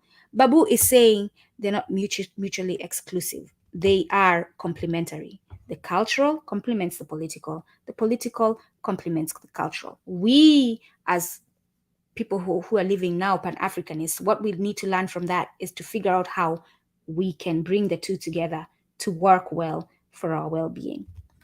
The cultural tendency seems to take the view that unless Africans realize the greatness of their cultural contribution to civilization, unless they are fortified by this awareness, they will not be able to effectively challenge the onslaught of the West on their dignity and self-respect. Hence the emphasis on cultural revival, on delving into the African heritage and the study of the Nile Bank communities as the origins of humankind, on what has come to be known as Afrocentrism, the idea that we must view the world from an African world outlook, and so on. A body of profound knowledge on all these topics is emerging, which will contribute enormously to African scholarship. However, the pursuit of these cultural revivals and studies tend to be exclusivist. This is to say, outsiders, that is, e.g., Western scholars must not be accepted as authorities in this field, since they have always distorted our history to suit their imperialist and predatory ends. I will say I'm one of those Africans who says no to Western scholars. Some go even further and they exclude even North Africans from their project on the grounds that they are not authentic Africans. That I don't do, but we are all being confronted here. The political tendency, however, is much broader, and it includes North Africans as an essential part of the Pan-African and as an essential part of Pan-African struggle. The reason for this distinction between the two tendencies is obvious. Whereas the cultural tendencies leans more towards academia, where knowledge is power, the fewer the experts, the more powerful and dominant is the subject they are. The political tendency, on the contrary, seeks wider participation. The cultural tendency is more common in the diaspora, where Africans are in the minority and powerless. Here, the struggle is to maintain what is theirs, exclusive of others. In the continent where Africans are in the majority and in power, the political tendency is more common. As Malcolm X once described these two tendencies, the cultural is ghetto politics, that's Malcolm, and the political is national politics. African nationalism and Pan-Africanism are one and the same thing. National power is the prerequisite to internationalism, which is the essence of Pan-Africanism. If modern Pan-African struggle is about fighting against all forms of oppression in the era in search of a new world, then obviously the political tendency with its internationalist stance is more likely to be effective because the struggle against all forms of oppression is worldwide and it must be tackled on an international scale. However, the two tendencies necessarily complement each other. What are the immediate and long-term targets of the modern Pan-African struggle? Imperialism, or in the postmodernist terminology, hegemonism, still remains the main threat as well as the main obstacle to our well-being. Its current aim is to reduce Africa to a fourth world. Forget about third world countries, fourth world, and to exclude it from the global process of production and exchange. And that is literally what they're doing. They are excluding us from the process of production and exchange. Already, their main theme now, for those of you who are in Africa using the dollar and being proud about it, think about that. Already their main theme now being inculcated into the minds of Africa's elites is that Africa no longer has any strategic role in supplying the North. That is, the imperialist, the hegemonic powers. And our new role is simply to cooperate with them in the areas of the environment, population, and AIDS, albeit at the expense of Africa. So when they have these, for example, in the UN, do they have membership for African countries? Right? Africa is tied to Europe in a colonial relationship through the Loam Conventions. We do what Europe tells us to do. During COVID, a lot of those presidents, African presidents, were stopped from taking measures to help their citizens because Europe said no. Europe tells us to do, we do what Europe tells us to do. Failing that, the IMF and World Bank will impose the sanctions through conditionality and structural adjustments. So the IMF and the World Bank is the law enforcement for the imperialists. The law enforcement, as in they will control you and your policies and your actions and punish you through your dependency on the money that they give you. We have to be democratic, by which they mean paving the way. This is the IMF, right? We have to be democratic, and he has that in quotes, by which they mean paving the way for their puppets to get into power. We have to modernize, by which they mean to be submissive to their dictates. We have to liberalize, by which they mean abandon the struggle for social justice. This is to toe the line of Western neoliberalism. The new stars to do this are greedy, self-serving individualists ready to sell themselves and their country for a ferning. This is a new word for me. I will enter it in the chat for those of you who know what it means. Maybe it's a misspelling. When I finish reading, we will find the meaning. It might be a misspelling. I don't know. As Edgar Pisani, former EEC commissioner and minister in the French cabinet, arrogantly put it after touring Africa recently, I didn't come across the quote. This is Edgar Pisani saying this. I didn't come across, open quotes, I didn't come across monkeys. That's what I call people who are black and talk posh bat, genuine Africans who have espoused modern civilization but remained authentically African. Monkeys I've seen, but there are few of them now, close end quotes. In other words, the monkeys are the former leaders who fought for the liberation of Africa and who put the interests of their people first. He certainly doesn't mean those African leaders who traditionally served French interests throughout the post-colonial era. The dignity of Africans everywhere on the continent or the diaspora ultimately depends on the state of the African continent. If it is humiliated through starvation and famine, all Africans are humiliated. If it is liberated from these indignities, all Africans everywhere will be dignified. The task of the modern Pan-African struggle is to uplift Africa, to salvage it from fourth worldization. To do this, we need a proper world outlook, a proper strategy. And it is for this reason that we must look forward to the proposed 7th Pan-African Congress. And we are proposing, I believe it's a 9th one next year. Which may well be the vehicle to launch a decisive struggle in the same way as the AAPC became the landmark to Africa's decolonization. It is equally encouraging that Dr. Tajuddin Abdul Rahim has been appointed as Secretary General of the International Preparatory Committee to take care of the organizational work in preparation for the Congress. Congratulations to him, and Africa is waiting hopefully for the great occasion. Not individualism, but solidarity in our strength. Don't agonize, but organize is our war cry. Don't agonize, but organize is our war cry. I will enter that by Babu. Just for that. That's a good place to close.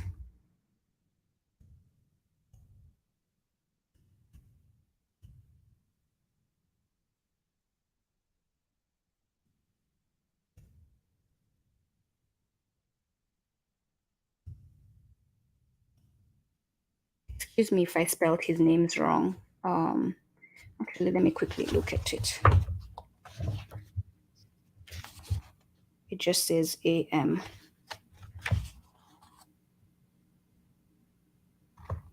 Okay, there we go.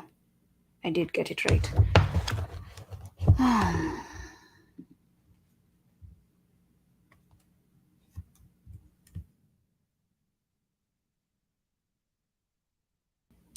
All right, that is what he is telling us.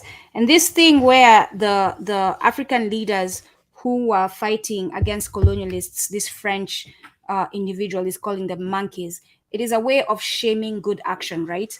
Good action against imperialism is called all kinds of terrorism, inside, what are they called again? God, you can put the words in the chat. They get all kinds of criminalizing names so that we as Africans shy away from that. We don't want to be called that. I don't want to be called a monkey. I don't want to be called a terrorist. I don't want to be called this, because what you're doing to them is that, and they're trying to get a lot of Africans to move away from that uprising, right? That awakening of Africans. So they label them all kinds of things that are shameful so that we do not want to be associated with it.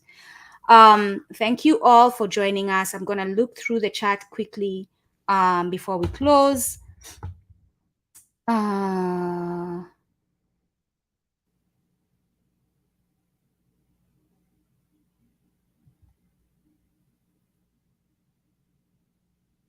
Oh, okay. Thank you, Stay Balanced. You can all check out that video. I'm going to look at it.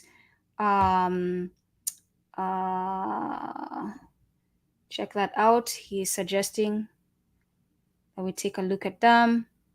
Let me just write that down quickly, if you bear with me.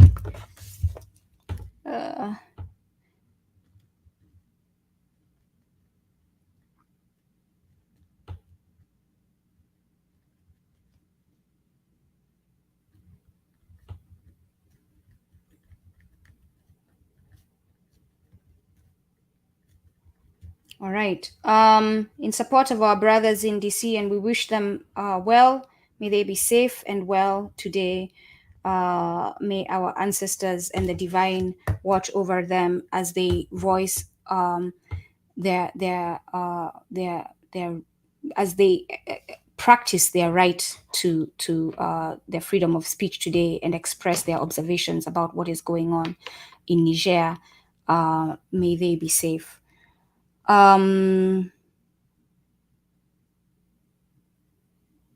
Okay.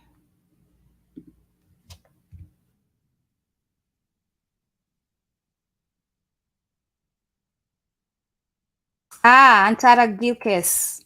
Hello, peace, peace, peace from Barbados. Welcome. Africa must unite all the way to Barbados too. Yes, yes, yes. We are Pan-Africanists.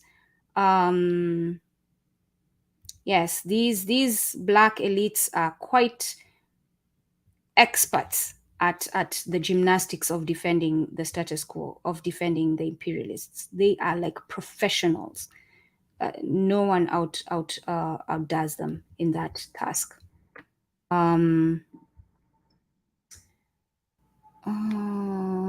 Okay.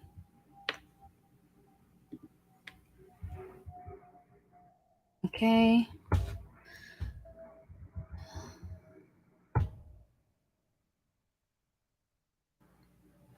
Yes, for all of you who are suggesting a single grassroots platform that can cover Pan-Africans on the ground events, we can talk about that, or we can use Kumbukeni for that, right? Or we can use, there are many Pan-African organizations. I do look forward to us uniting. We need to figure out how we can unite to have a mother body that is overlooking the others so that we can coordinate what we are doing. We do need that. I agree. Yes.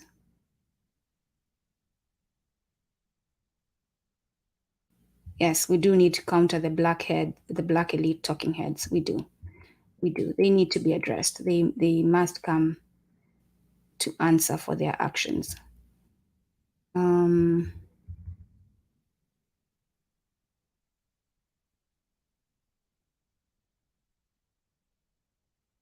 You're welcome. You're welcome. I could not make it to DC, so I said, you know what is stopping us from gathering online? And we need to figure out better ways to coordinate this when we have events, right? Because there's always people who cannot make it to the location. So let's always have a virtual alternative to what we are doing on the ground so that we can have more brothers and sisters join us and empower more Africans to awaken and stand up against the offenses and atrocities carried upon Africans today. More so, not just to stand up against it, but to build Africa and to stand up and to take off those influences from our African affairs. I'm sorry it was a marathon reading sessions. I'm glad it's recorded so you can go back, you can listen. For those of you who don't have the books, if my thoughts, my observations help you digest it, maybe they can guide you to your own observations. I hope it was helpful. I just was finding solutions on how I can support what is going on, how we together here can support, because I was reading your, and thank you so much to Professor Naka Lagoke, Dr. Naka Lagoke, for joining us. He shared some, for those of you who joined late, go back and watch the beginning. At some point in the middle, Professor Dr. Naka Lagoke joins us and he shares some pretty useful thoughts. He talked about the essence of the colonial agenda. He talked about the aspects of it: is colonialism, forced labor, taxation, limited education and miseducation, Afro-European armies like AFRICOM, concessionary companies, missionaries. He said there's much more. So we asked him to send us his book. We will put it out on our platforms, and we will all read it and come back, invite him too, so that we can discuss that book. He can help us understand what he's talking about and how to identify the colonial agenda. Peace and love to you all. May our brothers and sisters in Niger be protected by the divine, by the ancestors. May our brothers and sisters in DC today be protected by the divine, by their ancestors, keeping them safe. May they get back to their homes safe and well. Thank you all for joining again. We read from Babu's book, The Future That Works, selected writings of Abdul Rahman Mohammed Babu. We read from Black Africa, The Economic and Cultural Basis for a Federated State by Sheikh Anta Diop. And we read a paragraph, and I recommend reading the whole book, from Kwame Nkrumah, Neo-Colonialism. I am yet to read this book. I haven't read all of it. I have just read a few pages based on the shows that we've had for research. And by the way, that's a trick I learned from our brother Adesoji, if it's gonna help you as well. This is a quick tip.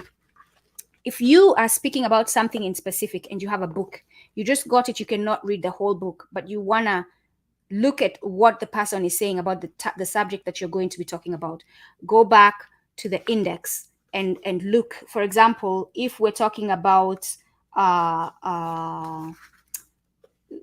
monetary, like the finance influences in Africa, so you can come back and there's Bank of England, Bank of Ghana, and go to those pages and read that. So you don't have to read the whole book if you're running out of time, you have limited time, and you need to speak on something, or you need to be informed about something, if you're sitting down to talk about it or to figure out how to deal with it. So you can read the whole book if you have the time, but if you need to find out what Kwame Nkrumah is saying about certain things, you go to the index, you look at what it is you're looking for, and you go to those pages to read about that.